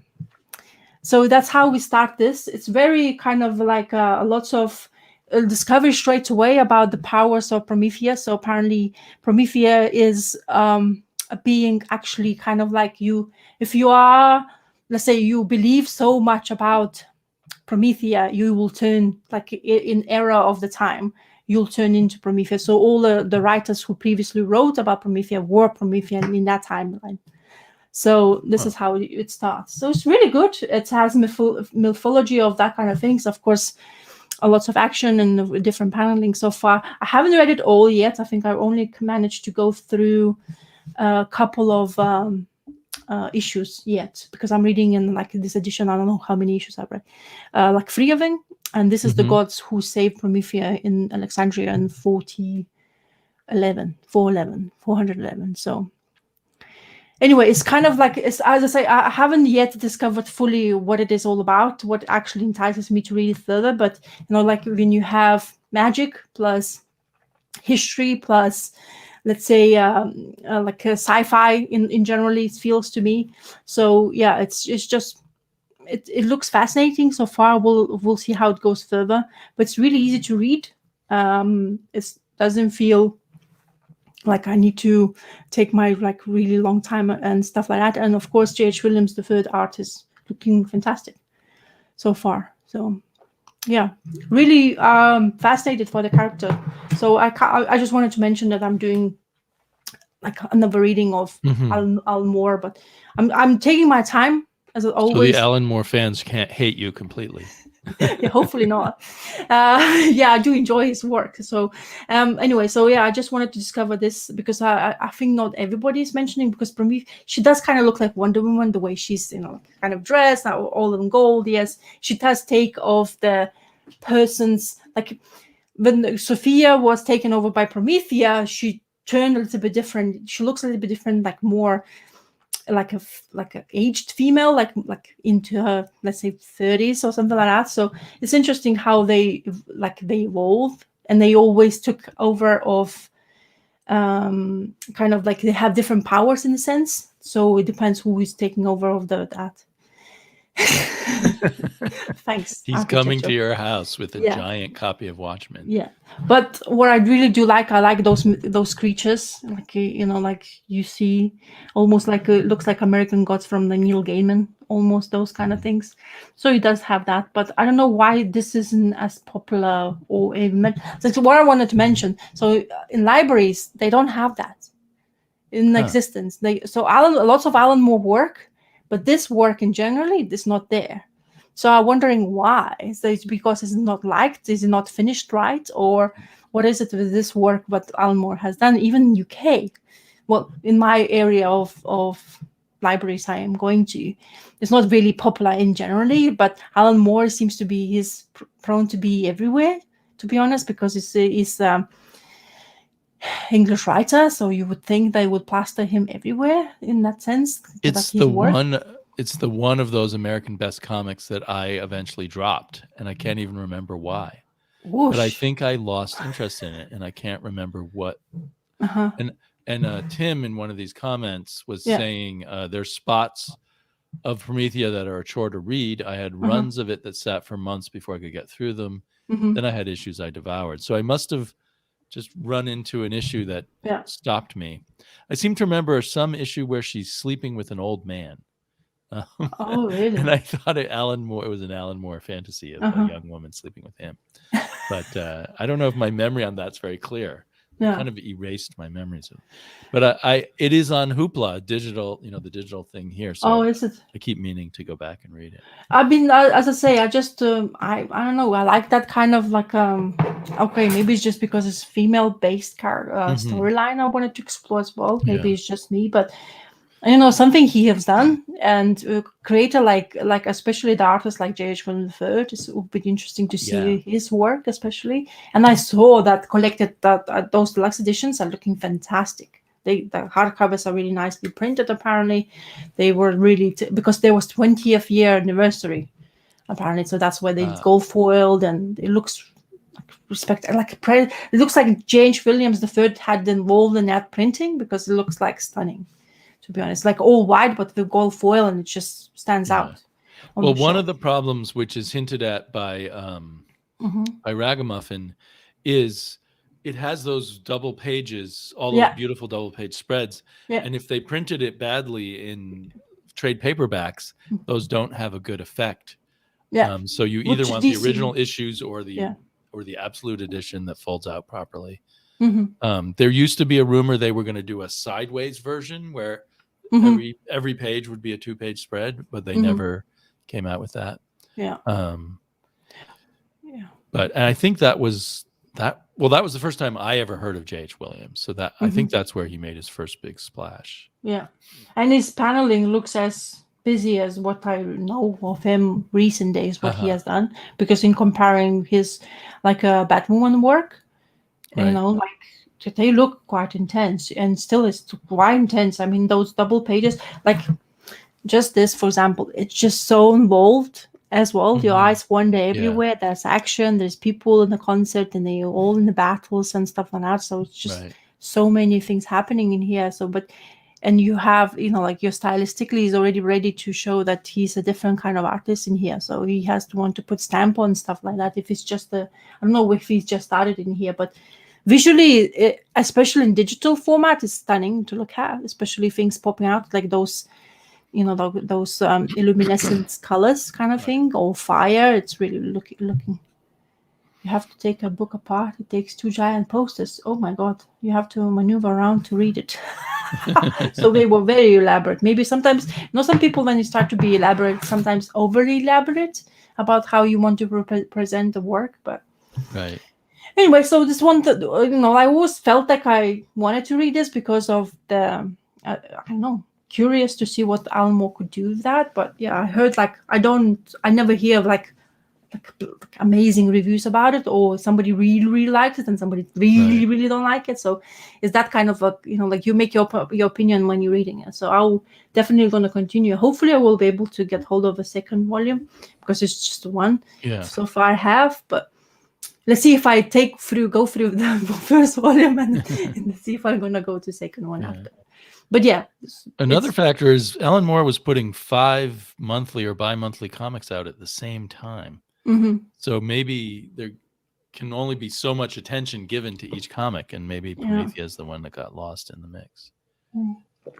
So far, the premise is quite intriguing because of throughout the time she was still in existence, and she was not like a taking over. She was like kind of like a superhero when it's needed kind of thing. It seems to be. And the way the girl got powers of Promethea, she mentioned she just had to tell like almost the poem, and the minute she told the poem about Promethea, she just turned to be a Promethea, which is like I was like, I don't know if I want. It's like I want to turn back, and that's the funny part. Like I want to turn back. I want to be like, because you have two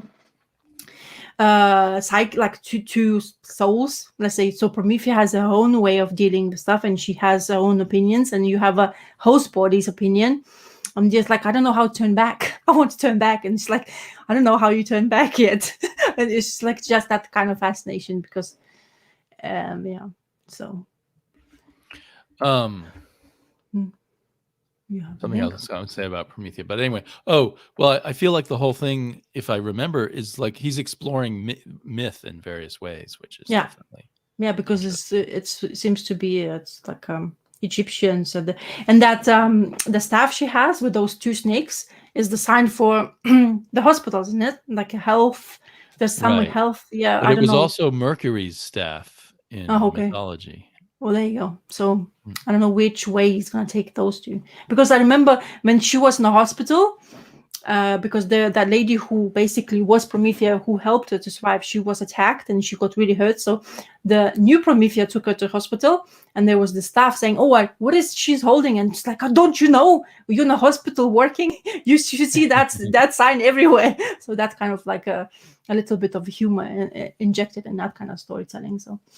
So far, as I say, it's kind of entertaining. It's quite fast paced, which is okay to, like it's get your moves story, and it doesn't let you, like, introduce you to Promethea quickly, tells you what kind of her like sort of powers are and what she actually does to people, but then don't disclose all of it yet, because new discoveries to what Promethea can actually do, and we still don't know full background of the girl or in Alexandria fully when she gets saved by gods.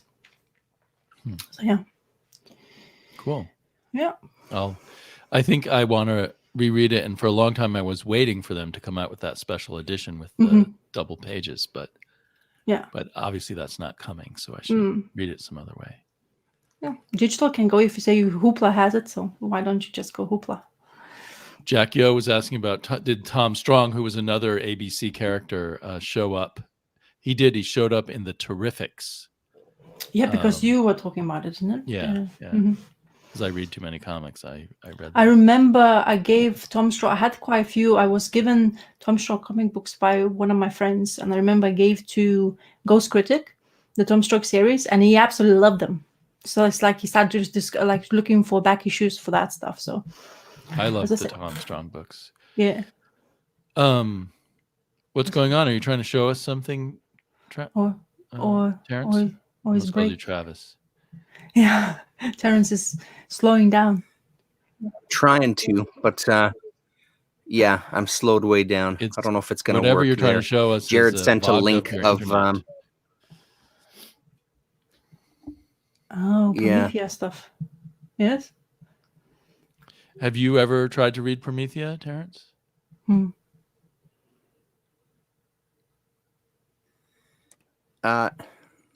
Sorry, can you hear me now? Yeah.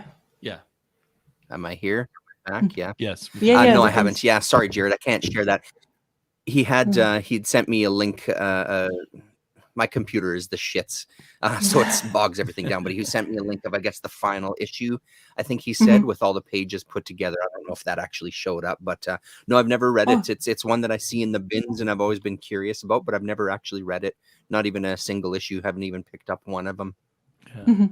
It's probably all in the dollar bins or some kind of cheap bin. You would think in here, for example, I always looked for single issues. I never were able to find them because they were like, maybe because, whoever bought it, I don't know, they like it, or the ones that like usually single issue, like one. I remember I bought random like issue of Promethea. I remember I found it once, but never like, I always wanted to have it in single format, because knowing that J.H. Williams III was the one who is in charge of the art, I was thinking, okay, you need to, because then trades would be horrible to look at, like you would say, because quite a few of them is double spread, and it's very easy. Like with digital, you can just expand to the levels of minuscule. Like you don't need magnifying glasses; just like go as far as it goes. Whatever you want to see. So which is great. So. Anyways, as I say, so far it's quite intriguing. All those, what I've read, 3 issues, or 3 chapters, as they call them. So, there's a lot of more stuff that I just haven't tapped into, and I think most of it is because it was Tom Strong. They were mentioning Tom Strong in the chat as well. That was ABC as well, too, right? That was America's Best as well. There's a whole bunch of that stuff that I see occasionally, but I've just never given it a shot. Yeah. I think if you want, go back to Ghost Critic's old video. I think he was talking about Tom Strong quite a bit. He reviewed it. Okay. So I think if you want to get a sense of what it is all about, I remember. Are his old videos still up? Are they still there? Did he take everything down? I don't know. I think he does. I mean, and Oh, okay. somehow I think I don't know. I haven't checked it in a while, but somehow I think he should be there. Well, actually, I'm gonna check while you talk. You show us your comic book. So Do you want to see if the image that Jared sent see will if you show can up see if you via can do it me? there, I Damien. just Yeah. screen shared it. all these videos are still there. So Oh, I'm yeah, not good. sure. Do we have to Whoa. zoom in on this or something? Oh, there we go. It's still hard to read. Oh, wow. Oh, shoot. So I think it's some kind So, of chart look at how explaining everything. Right. Yeah. Well, Yeah. that's and look, Map you to can the actually solar system or something. yeah, and there's two faces as well, which is Right. facing with. That's very Jeez. cool. Oh, it's not zooming in. Is it zooming in as I zoom in on my computer? Yeah. Oh, Yeah, yeah, we're seeing it yeah. zoom in. Yeah. Yeah, you just The can butterfly's random fluttering from one point to another also accurately models how thought follows a fractal path concept. Huh. Well, this would take a good half hour to decipher. Yeah. So, But look how many pages. neat, though. One line is like four wrinkles. So Jesus, that's. I'm not. Is this the unfolded issue or something that Howler Mouse was talking about? I think that not might sure be that what this final is. issue, yeah, that you take apart and Yeah. put back together. Yeah. Because this is just an image that from Jared's Dropbox. It's not a Yeah. website. Yeah, correct. That's the last issue. Take apart, put it together. Yeah. So this was a more hardcore Alan Moore comic, I think, in the sense of really asking some work from the. I mean, I like this. I even like looking at it. It's just the art behind it is beautiful, and looks like it's quite lore like those. Yeah. Well, anyway, we'll be. Yeah, it looks like he's going into histories, and there's more art and within the art. It's just really good. The amount of thought and to put More that wrinkles than Corbin's birthday suit. I think suit, Gore's yeah. younger than me, but I'm not sure. Yeah, I Or- think- or my age. Yeah. We're not that wrinkled yet. Is also a title character in the book of Promethea by Helen. Okay. So yeah. Jared had to buy 2 copies. Oh, and he says it's hard to find because lots of people bought 2 copies. Well, More there than you go. likely, yeah, one to destroy, yeah. So the people who wants to make money, CGC it, buy the last issue. CGC is Yes. a special fold-out issue. Alan Moore jumping on that gimmick train, hey? Huh. CGC it so no one can read it. You're definitely gonna have to buy fucking hardcovers. let's hope they are in good print. I wonder how does it look like in or digital or in print, because nobody I remember even. That would be nice. Maybe I need to get in touch with the person I saw showing the Promethea, those deluxe editions. Would be interesting to see how does it look like. Yeah, for sure. See if they put them together. Yeah. So you were saying earlier, Damien, I think you said that was it the absolute editions where they had fold-out pages? Is that what you said? No, they were going to do a landscape edition where every 2 pages were printed on one large piece of paper. And it had been announced, I can't even remember, like 5 or 6 years ago, and then it never came out. I think that's what originally wanted to do for the 20th year anniversary. I think that's what it would be, because I don't think you would make that effort to just. Because I guess there were some complaints even about maybe the Absolute Edition having some gutter loss or something with those double page spreads. I'm not sure. There was some issue that they were going to rectify by publishing it a different way. There's 5 trade paperbacks if you can get hold of them. But I think with that J.H. Miller art and double spread, that would be a torture. Better to dig up the original issues if you can, I think. Yeah, it's like having those, like this is the fifth trade. I mean, you have to literally go really split, and you're like, oh, what do you have to say? I hate that. Because you start looking, you put... You're kind of reading this way, and then you're reading this way just to make up the whole page. It's just and then the glue never sticks. It never works. Yeah. Sometimes the glue problems is, and after you actually split the glue, sometimes comes out the pages and by mistake because you just, Yeah. I think, isn't Earl Grey or somebody was doing how actually properly open the trade to Oh, you save. mean how you relax the No. You binding have or to. something? When you go from the buy trade center- paperback, and the back. you have the trade. Yeah, you have to pay, like you have to really push that down. So you have this crease, which people hate because it Right. just, like spoils the actual trade as well if you do have care for those. So yeah, then I remember seeing the videos like, what? I mean, omnibus, I understand. I don't know if you've seen the omnibus videos, like open this way, relax the pages this way, and then you relax pages this way. Yeah. Just it's funny because with my hardcovers, I actually do that. I think I saw it on somebody's video. I start to do the front, but actually it helps. Go to the back, to be honest, do the back. I do it too. Yeah. Yeah. No. And honestly, it does help. It's part of the tradition now. It's part of the ritual. I will go crazy over gutter loss, Jack. Oh, sorry.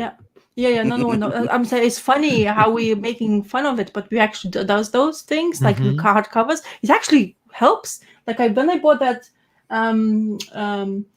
the ginormous Fantastic Four thing. Yeah, I did that, but the first, I freaked out because when I opened the first one, it's like start cracking like crazy. I was like, "Whoa, this is the bad edition!" I got that bad edition, and then I went to the other side and it did the same crack. I was like, "Oh my god, this is it! I'm gonna like flip out the giant page." But apparently it hold it, so I guess you have to do that. Weirdly, I've come to like that cracking noise. No, yeah. Now it's comforting. Like, that cracking noise. Release the tension. Yeah. It's almost like a cracking joints. Yeah, your joints are relaxing of the book. I think there is a natural stiffness to the binding that on a good quality hardback that you loosen up. I don't know if you really have to open it from the center and then start moving sideways. If that makes it, I don't know if that really makes a difference or not, but I do it since people who possibly wiser than myself have suggested it. Right. I guess when you have that many, I guess you just wanted to make sure that, but it's a good way to understand what you're auditioning, because I remember a video of somebody was reviewing something and they opened it up, done the thing, and the one page flew out, and he's like freaked the shit out in the video, and he's like, what the hell, I didn't, and he thought he ruined it. And then apparently that book had the problem with that specific issue where you open it up and the page just flies out like an effect.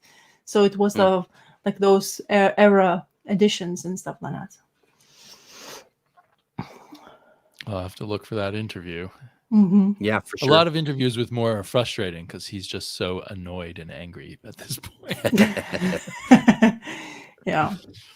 And I don't like it when he's putting other creators down, because I don't think he's even read much comics in the past 25 years, but he assumes they're all just violent, bad imitations of himself, as some are. But well, they go speculators. Howler Master already found out that's $120 for issue 32. Goodness.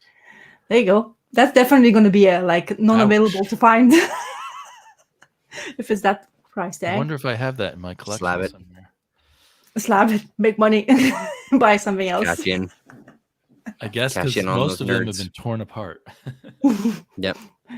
Take advice from that book. Cash in, make money out of us. Well, I know Terrence said he had read one other graphic novel. I read one other thing that isn't Cull, and it's it was another Ablaze, because I picked up two Ablaze. And this one, there we go. Okay. This one's called A Man's Skin. And it's Hubert and Zanzim. Let's get the names proper, though. It doesn't give the full. Yeah, no, unfortunately not. So there's their names there. So on the back it says "Once Upon a Time in Renaissance Italy," and it's about a main character named Bianca, who's on the front cover here. She's being married off to a guy whose name is Giovanni, and I was completely drawn into this book. I was only going to kind of sample the first few pages when I got home, just to kind of see what it was like. And I couldn't put it down. Really intriguing story. It's won, it won a whole bunch of awards and things. And so I guess the original edition came out in 2020, and then this English edition from Ablaze was 2021. So she's going to get married off, and she has reservations about it. They get a chance to meet, and she's just trying to come to terms with what her life is going to be like now with this man that she's just met for the first time. Her brother is a monk, and he's kind of come back to town to kind of be a part of the family, although he kind of really looks down on even his mother, the low-cut dress that she's wearing. He looks down on that as well too. So so you get set up to this kind of family right out of the gate.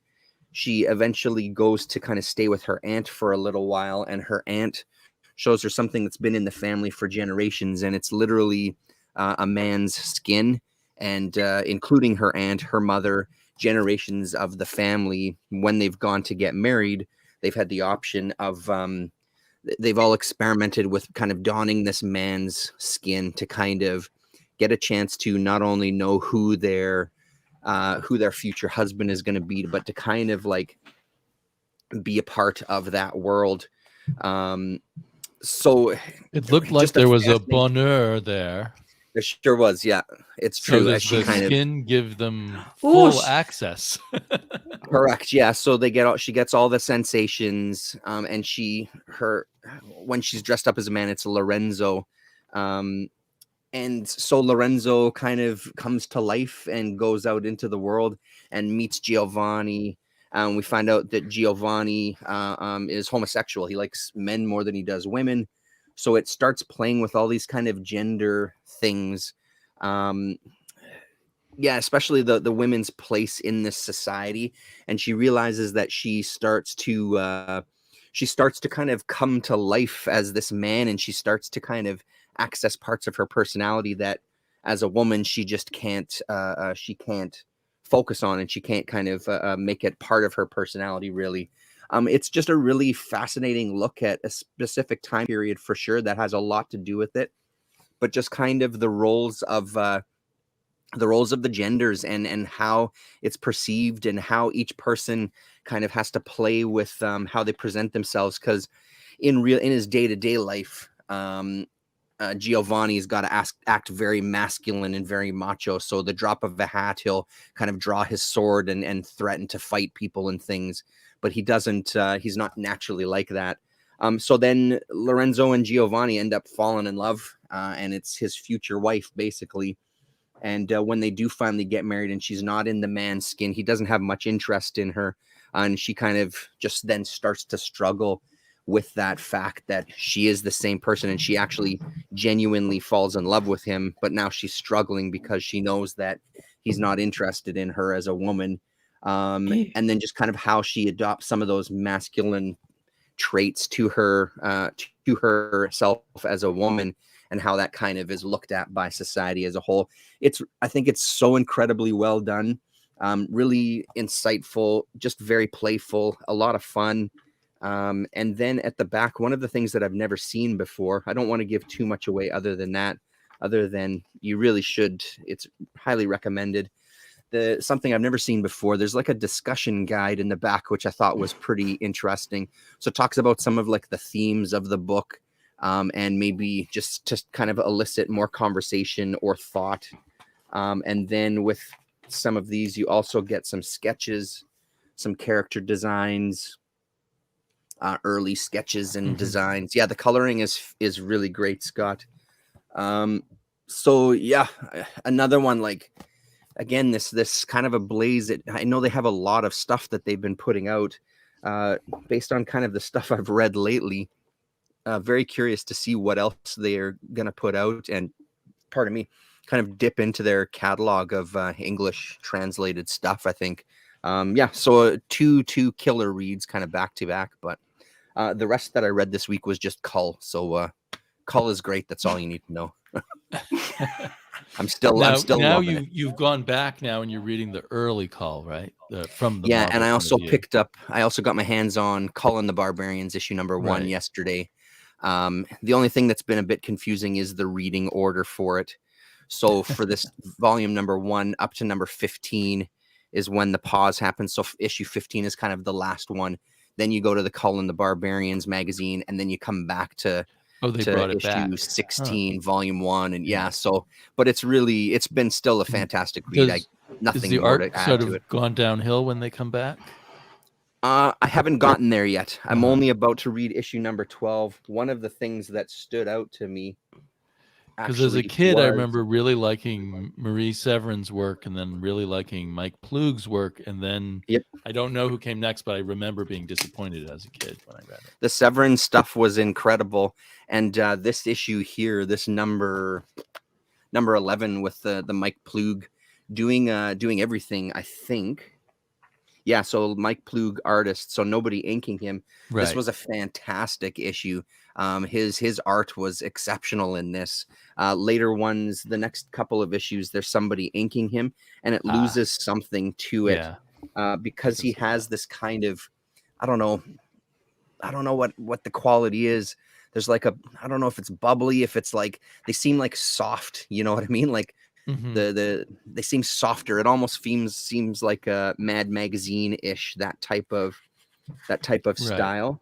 But it was impressive. Really, really nice art. And I mean, Mike Ploog is a name that I know. I don't know a ton about him, but it really jumped out at me. It was fantastic, and the way he draws his women there was very unusual for it compared to kind of the other Cull stuff. That looks very kind of comic booky to me. Very cartoony. As opposed to trying to do some realistic version, right? So it's such a fun book. Mike Ploog was an assistant to Will Eisner in his commercial educational comics, and then he came over to Marvel. Right. And a lot of his work is very hasty, but when he takes time, it's incredible. Yeah. He did some good work on the Planet of the Apes black and white magazines, believe it or not. But there isn't a whole lot of him, because then he left the industry pretty quickly to do other stuff. So Shannon, a solid ST band, he would be a fan of Mike Ploog, I presume, yes? Oh, okay.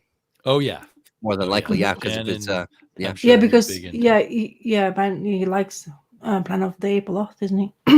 AFPC says he worked with Ralph Bakshi. Bakshi as well, yeah. Animator. Crazy. Yeah, so I mean, Severin stuff though from Cull is really unbelievable. It's really fantastic. Right. But this was a nice kind of transition into his style. But yeah. But then later, I think it's more sort of ordinary comic book artists working on it, if I remember correctly. I think so. So now, because you're reading the Cull, the Conqueror, are you going for Conan afterwards? Is it going to make you want to go for Conan, or what? Because it's kind of like the same.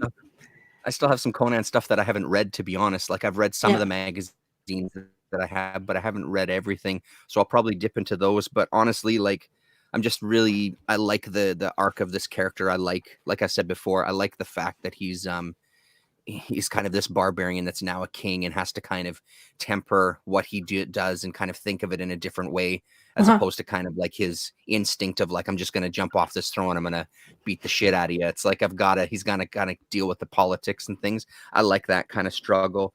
So here's the next one is Mike Ploog with Sal Buscema inking him, and it's still like there's nothing wrong with it. It's not horrible by any stretch, but to me it just loses some of that kind of Mike Ploog kind of rubberiness, I guess, or softness. The Plooginess. And he also does there's also a couple of panels like the shading on the faces are very kind of Kirby-ish with the black line work on the faces, so that's it's probably just Buscema, Kirby Buscema a bit. So it's still good, but it's not as good as number 11. And then after this, I haven't really dipped in any further. And of course, our main man Thulsa Doom, of course, is back. So you can't get rid of. But yeah, it's just super fun. And some of the upcoming issues look like a lot of fun too when they get into kind of these creatures and So yeah, it's a blast. I saw a couple of the Anthro comics yesterday too, but I didn't pick them up because they were pretty pricey, like $9 or $10 per issue. So yeah, I decided to let them for slide. $4. Nice. Well, Ryan from what's the name of that? Ryan, who we often see on Twitter and here commenting. 4-Color Apocalypse. 4-Color Apocalypse, that's it. Yep. Because there's lots of Ryans out there, but his name's Ryan Carey, but I don't think That's right. people know him from the last name. But he said that Anthro is one of the best comics of its era. So that made me think maybe I should try another issue. I don't know. So how many issues there were? I think only 5 or 6. I see. I think. Yeah, not that many. And then I think there was like a Marvel feature, Marvel fanfare, one of those type of things that Anthro was in as well too. I think there was a one-off there. Huh. I think it was so. A DC comic. Yes. Oh, then maybe I'm confused. Maybe I'm confused then. Maybe there was something like Anthro in it, or maybe somehow the creator got a hold of the copyright. Right. But I guess he was most of the time he was an animator, and that's why I haven't heard the name much. Have you guys read the latest 2 Moons yet? No, I haven't picked it up. No. I look forward to discussing it with you. It's getting harder to figure out what's going on. Oh no. Okay. But I'm going to go back and read the 2 previous issues to make connections. But I think he's got a pretty big story here to tell, and I just hope he has enough space to tell it. I didn't hate the issue or anything. I just felt a little less sure of all the plot points. Okay, cool. But that's great to talk about now. I'm even more looking forward to. Yeah, when you guys get it, we should talk about it. I love the cover though. I just the covers that's a nice cover. Yeah, they are just getting there. Definitely. And you're still reading this, right, Terrence, The Human Target? I already talked am, about it quite a bit on my other video, but I just love that cover. Yeah, so do I. And I think I'm now hooked. Even though it's a $5 comic book, I think I'm going to have to buy every issue rather than wait for the trade. Yeah, no, I'm on board for sure. Yeah, I'm really digging it. And there's Monkey Meat, which had really cool art. In fact, the infamous Monkey Meat. It reminds me a bit of the art in what's it called? Samurai Jack type of stuff. A little bit. And lovely coloring. I think he did his own coloring. And I found out that this creator, Juni Ba, is from Senegal. And so he may be either the only comic book creator from Senegal or the only one to make any awareness in the US. But and maybe, if I understood more of the feelings of people in Africa about the exploitation of their land, because it's definitely a comic about exploitation and sort of slavery through capitalism and things like that, and done in a kind of a silly way. Like at the end, I don't think it matters if I spoil this one. Near the end, their salesman, they joke earlier in the comic, the salesman could sell things to God. The salesman actually does visit God and gets God to give them some souls to use as slaves. I hereby offer 100 plus 1 souls to the Monkey Meat Corporation to use as raw material for their experimental compound. Signed, God. So our character, who died, and that was his only way to be free of the evil corporation, is sent back by God and becomes their slave again. So, there may be all kinds of cultural references in here that if you knew more about African history or Senegalese history, it would make more sense. I don't know. But it's a very frustrating read. No, and it's marketed as a thrilling anthology. So which is part of what got me excited. Because I love one and done stories. But at the end it shows next issue and it still looks like it's about the same evil company and their soul juice and stuff. Right. So I'm not sure. Maybe someone else will read this and say, oh yeah, it got a lot better or it started making a lot more sense. Definitely like that art style. Yeah, the art style does look really good. Yeah. Yeah. Maybe, I mean, I like the idea of artists who are writers too, but maybe some artists need to work with another writer or a really good editor or something. Oh, here's a great page. But I have no idea what's going on in that page. Yeah, that is great. Yeah, cool. So, I never saw that one. Yeah. Comics with Bueller mentioned it to me, and I had no idea what he was talking about. And then I saw it on the rack, so I just picked it up and liked the art, so I grabbed it. Right. Another one I tried. I saw you were a special guest on one of his most recent shows there. Yes, yes. Cool. It's fun to hang out with him. His topics aren't always, one I would normally talk about. But I watched some of it because one of the things that was interesting, I thought, was when he was talking about like sponsors, and I thought all that was really interesting conversation. It was cool to hear that kind of stuff, about getting kind of kickbacks, I guess, or payola from people, for lack of a better term. But I thought that was a pretty neat conversation. Right. Yeah, and he mentioned how he has not been taking money for sponsors, just been getting gifts from them. But he will start getting sponsorship next year, or this year now that it's 2022. So it's kind of like he was laying the groundwork and proving to all these people that he can produce results for them. Yeah. It's a pretty good idea. It's pretty smart, Yeah. And, he's actually going to be able to support himself, and he's going to go live in a van and explore the country. So it's kind of like the kind of independence many of us dream about but never get to have, I suppose.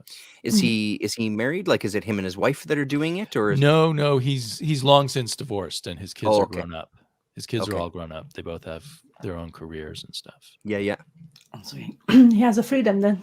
Yeah. So he has no spouse to drag about, and his kids are all set. Crazy. That's kind of neat. Yeah. So it's cool to see what he'll do next. And in a year from now, will he still even be a comic book channel, or will he change into something else? Right. Interesting. What do you got next there, Rasa? Okay, this is my last read. Quite a hectic one. So another gem of the I'm glad that they had it, and I don't have to buy it, because the minute I show you, you'll straight away know. Ta-da! Yes. So, of course, I was curious about more of the Greg Smallwood art, and you showed specifically this covered 6th issue, isn't it? Where Greg Smallwood is talking about the Mr. Fury story in here. But it's a giant, which is absolutely stunning to look at, especially the book, what they're supposed to. So in comparison to the comic book, oh my goodness, I don't know what I'm doing. Yeah. There you go. It's a giant. I think they call these the treasury-sized edition. Yeah, which is like a paperback, but it's kind of like a bit more hardcover. I, of course, love the art in here. Both, even the Deadpool and X-Force for you guys, whoever likes those. But anyway, I was very surprised to see this in library, because it just came out.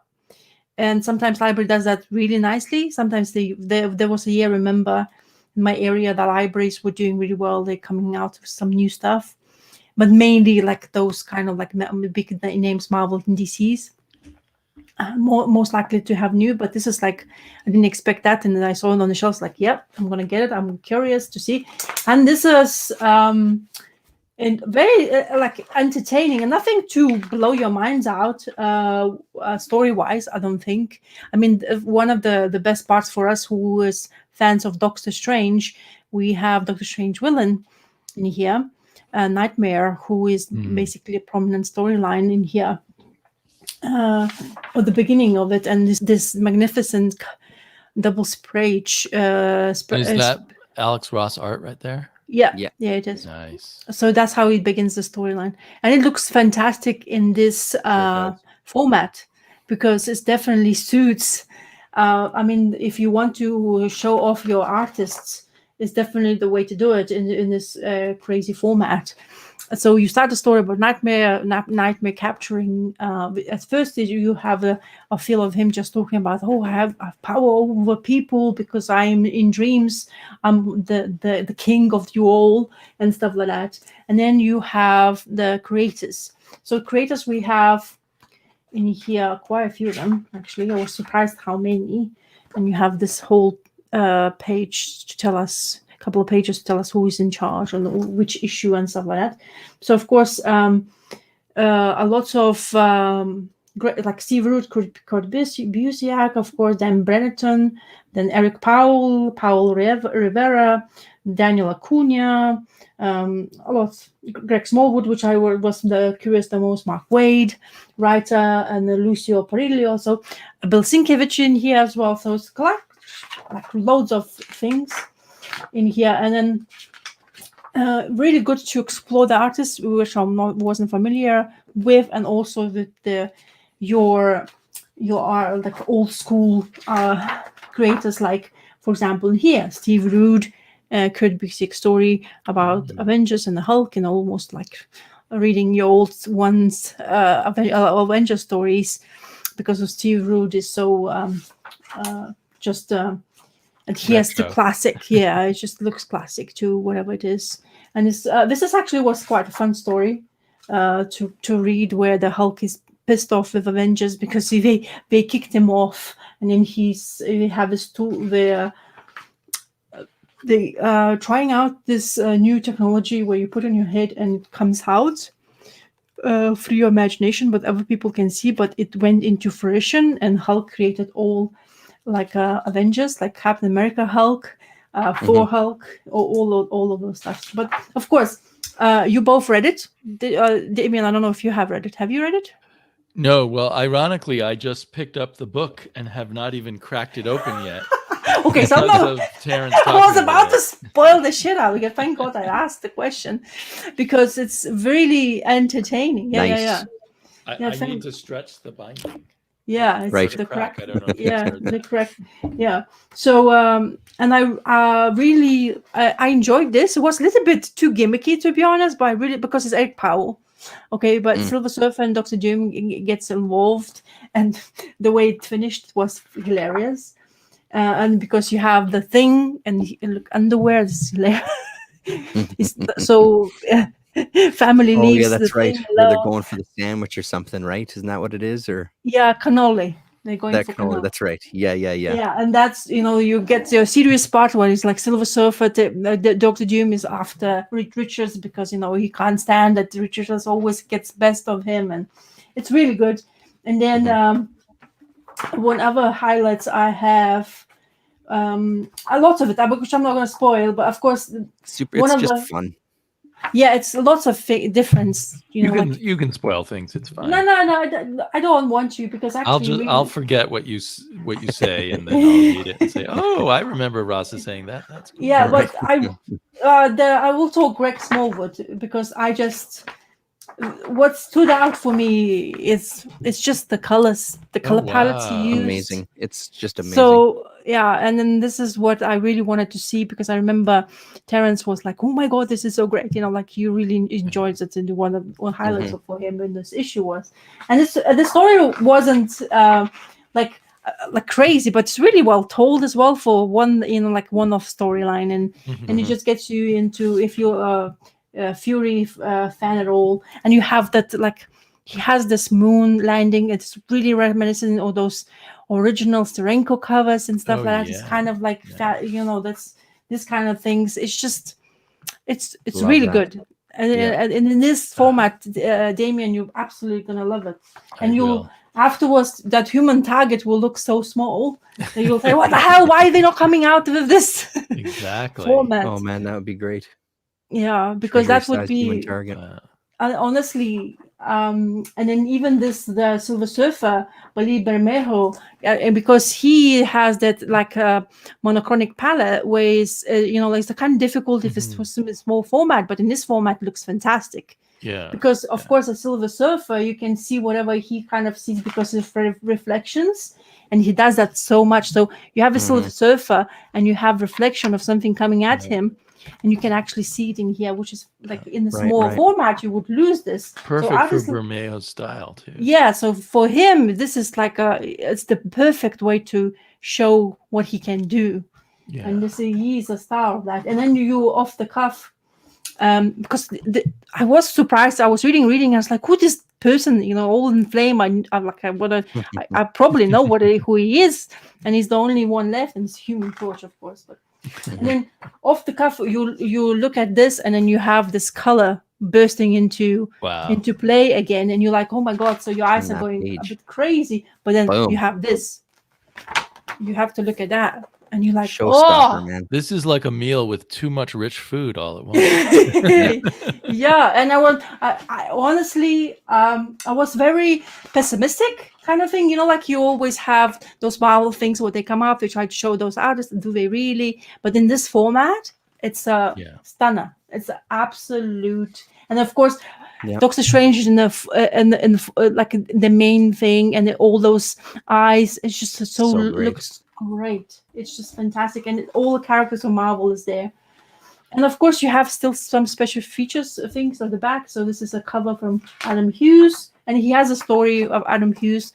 You also have Lee Bermejo in color, which is crazy to look at, and of course, sketchbook. So this is Acuña's sketchbook part of his storyline.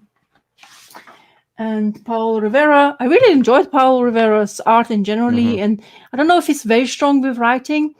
It looked kind of like a great beginning, but the end was really disappointing for me. It's a touching little story, that one, yeah. Yeah, touching the story, but it wasn't. And then Adam Hughes did story with Fury as well, which was, it's great. He's very like clean cut style. That's the thing for me with stuff like this is that at the end of the day, like, for the most part, superhero stories are just going to be basic superhero stories. So why not take a chance and get some unique artists involved and give us something, kind of stunning to look at.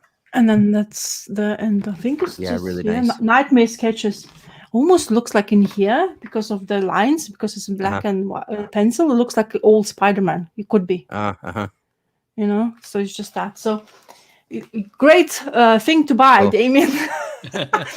For me, great to have found. Yeah, I'm glad my constant talking about it paid off. Yeah. I picked it up just this past week. They had it on display at the shop, and it's like, oh, I remember Terrence talking about that. Yeah. Marvel, you owe me money. You definitely owe you money. Yeah, this is huge book, but I was like, will be able, because I picked up today. No, yesterday. I picked up it yesterday, and I already finished it. So it was. I'm gonna go back because the Namor story was a bit more complex in more like I need to reread that thing because it's kind of a more Silver Agey type of a storyline, and he's the way he's been drawn, it looks like really much of what Marvel was doing when introduced to Submariner. So that would be a bit more. I want to go back, and of course, when where is that? Yeah, like you have Bill Sienkiewicz. I don't want to show too much, but it's great, elaborate paneling once again with this, watercolors, and then you have, just panels after panels, but then just, like you kind of like take time with this, but it's definitely fantastic. I wonder who that is. You should be telling you at the beginning, first page. At the table of content or the first page. Yeah, the first page. Who the artist is. Yeah, they usually do. Let me see. I know X Mansion. I don't see a name. Anyway, this makes. Sorry, Jamie, go ahead. Normally, I pick up a Marvel comic and I'm very disappointed in the art. This is like the reverse experience. Yeah, exactly. If only more Marvel could be like this. Yeah, totally. Yeah. But of course, these people charge more money, probably. Did you see? Did you read Silver Surfer Black, Rasa? No, I have. I have read the first issue. I picked up the first issue, but I didn't continue. They have a treasury of that too, don't they? It's right here. Yeah. So that's the same thing. So maybe check your library, because if you got that there, maybe they have this silver, and it's the same format, and it's so great to read it in this size too. Like same thing, because you get that Tradmore art in kind of gigantic size, right? So right.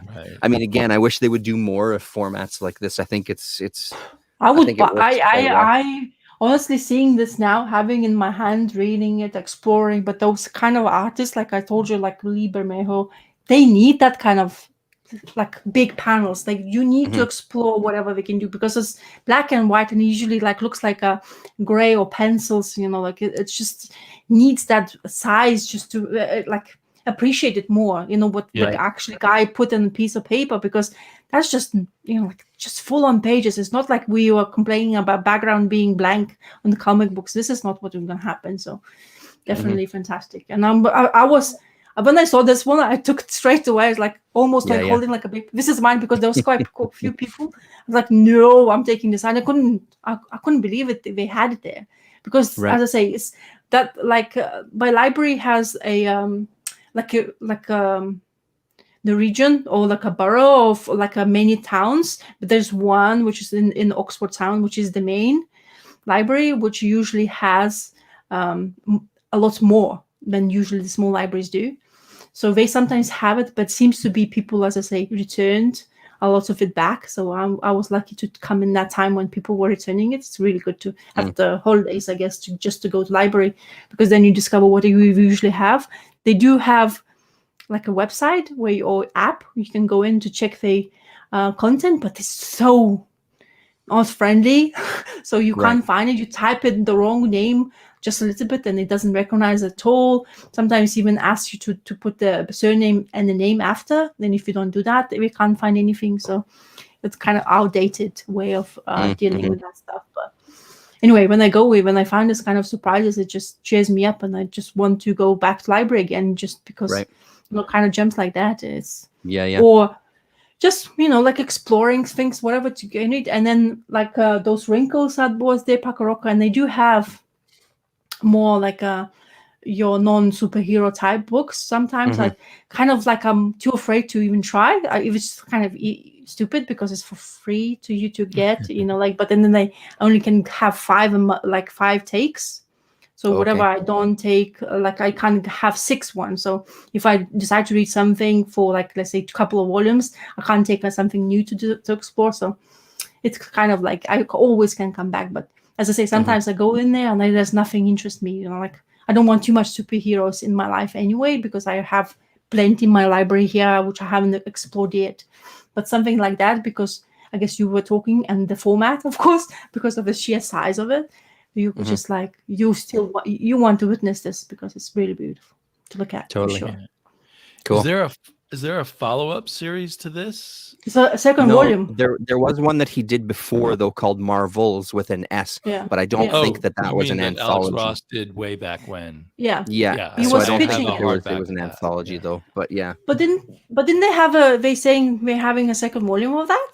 Oh, that would be fantastic. I hadn't heard that. Am I going a bit nuts? Maybe I am going a little bit crazy. Because the artists know they're going to be in the big size eventually. Right. Because they've done such good work here. In the introduction, he talks about it. He was pitching something when he was young to Marvel about this kind of situation, and it never worked out for them because they didn't want to do that in the first place, because never going to sell. But then he's famous. So now we can't really deny him. Because his covers, only the covers itself sells for a crazy amount for the comic books after, where lots of people at CGC them quickly because Alex Ross covers are going like all-time attractive. It is quite, I mean, it's really beautiful to even look at his stuff here, or even those pages, because each story finishes, you have that nightmare story, and you can have like that Doctor Strange and Shackles, which is beautiful to look at. And then, like he's really good at what he does with that watercolor feature. And I really like this really simple story about Wolverine being a douche. I thought that was such a fun one. Yeah, I really like that one as well. But it's all classically drawn X-Men, which is you don't see that often anymore in New Day, because they keep on changing X-Men. X-Men lore is continuously evolving.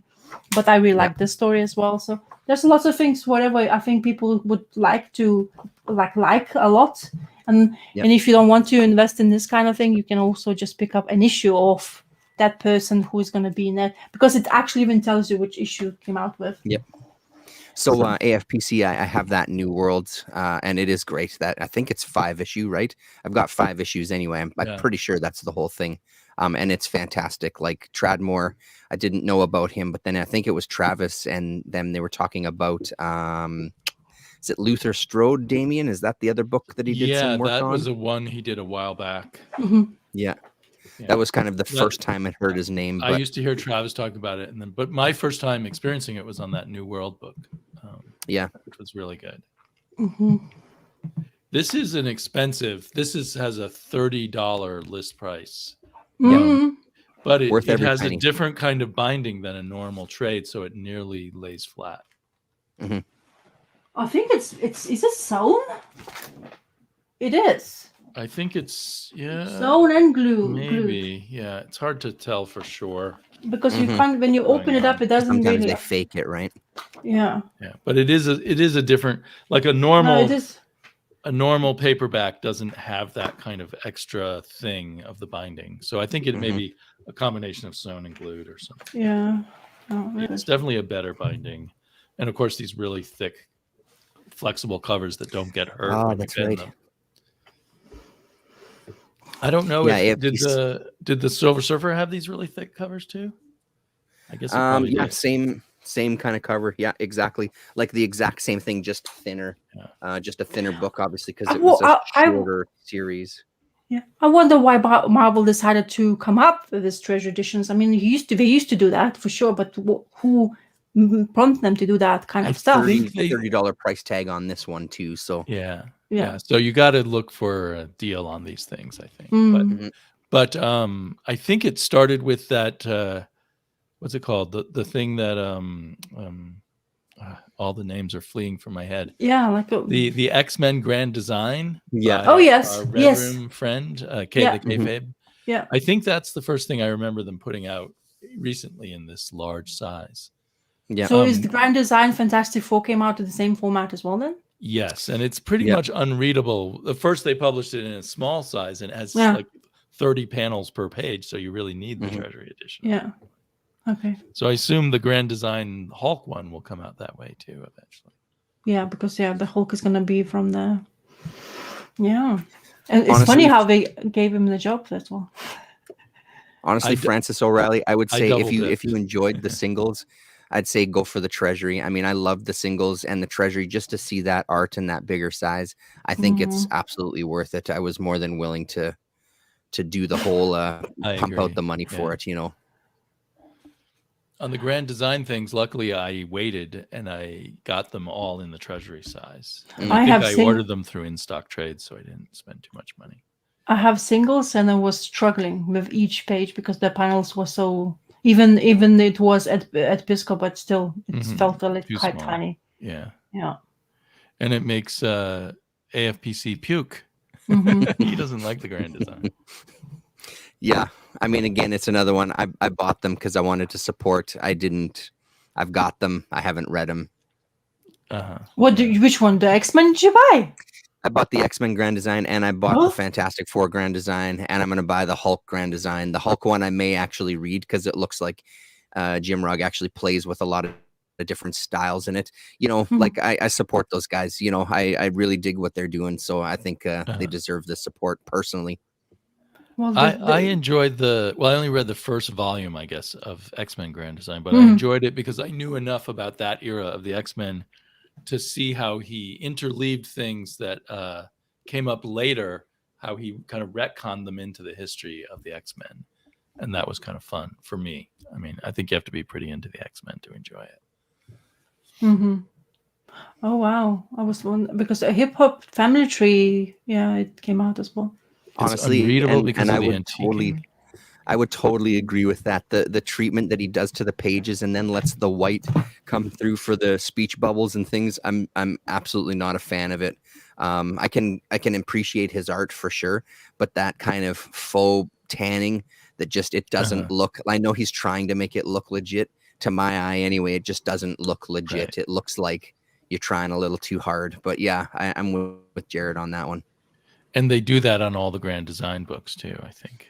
He does it on, and I think Piskor does it on all his shit, doesn't he? Doesn't even do it on. Oh, maybe he doesn't do it on Red Room. I don't know. I didn't pick up Red Room. I have one issue, and I'm happy with only one. I don't want to go back to that Red Room. No, that's just too much for me.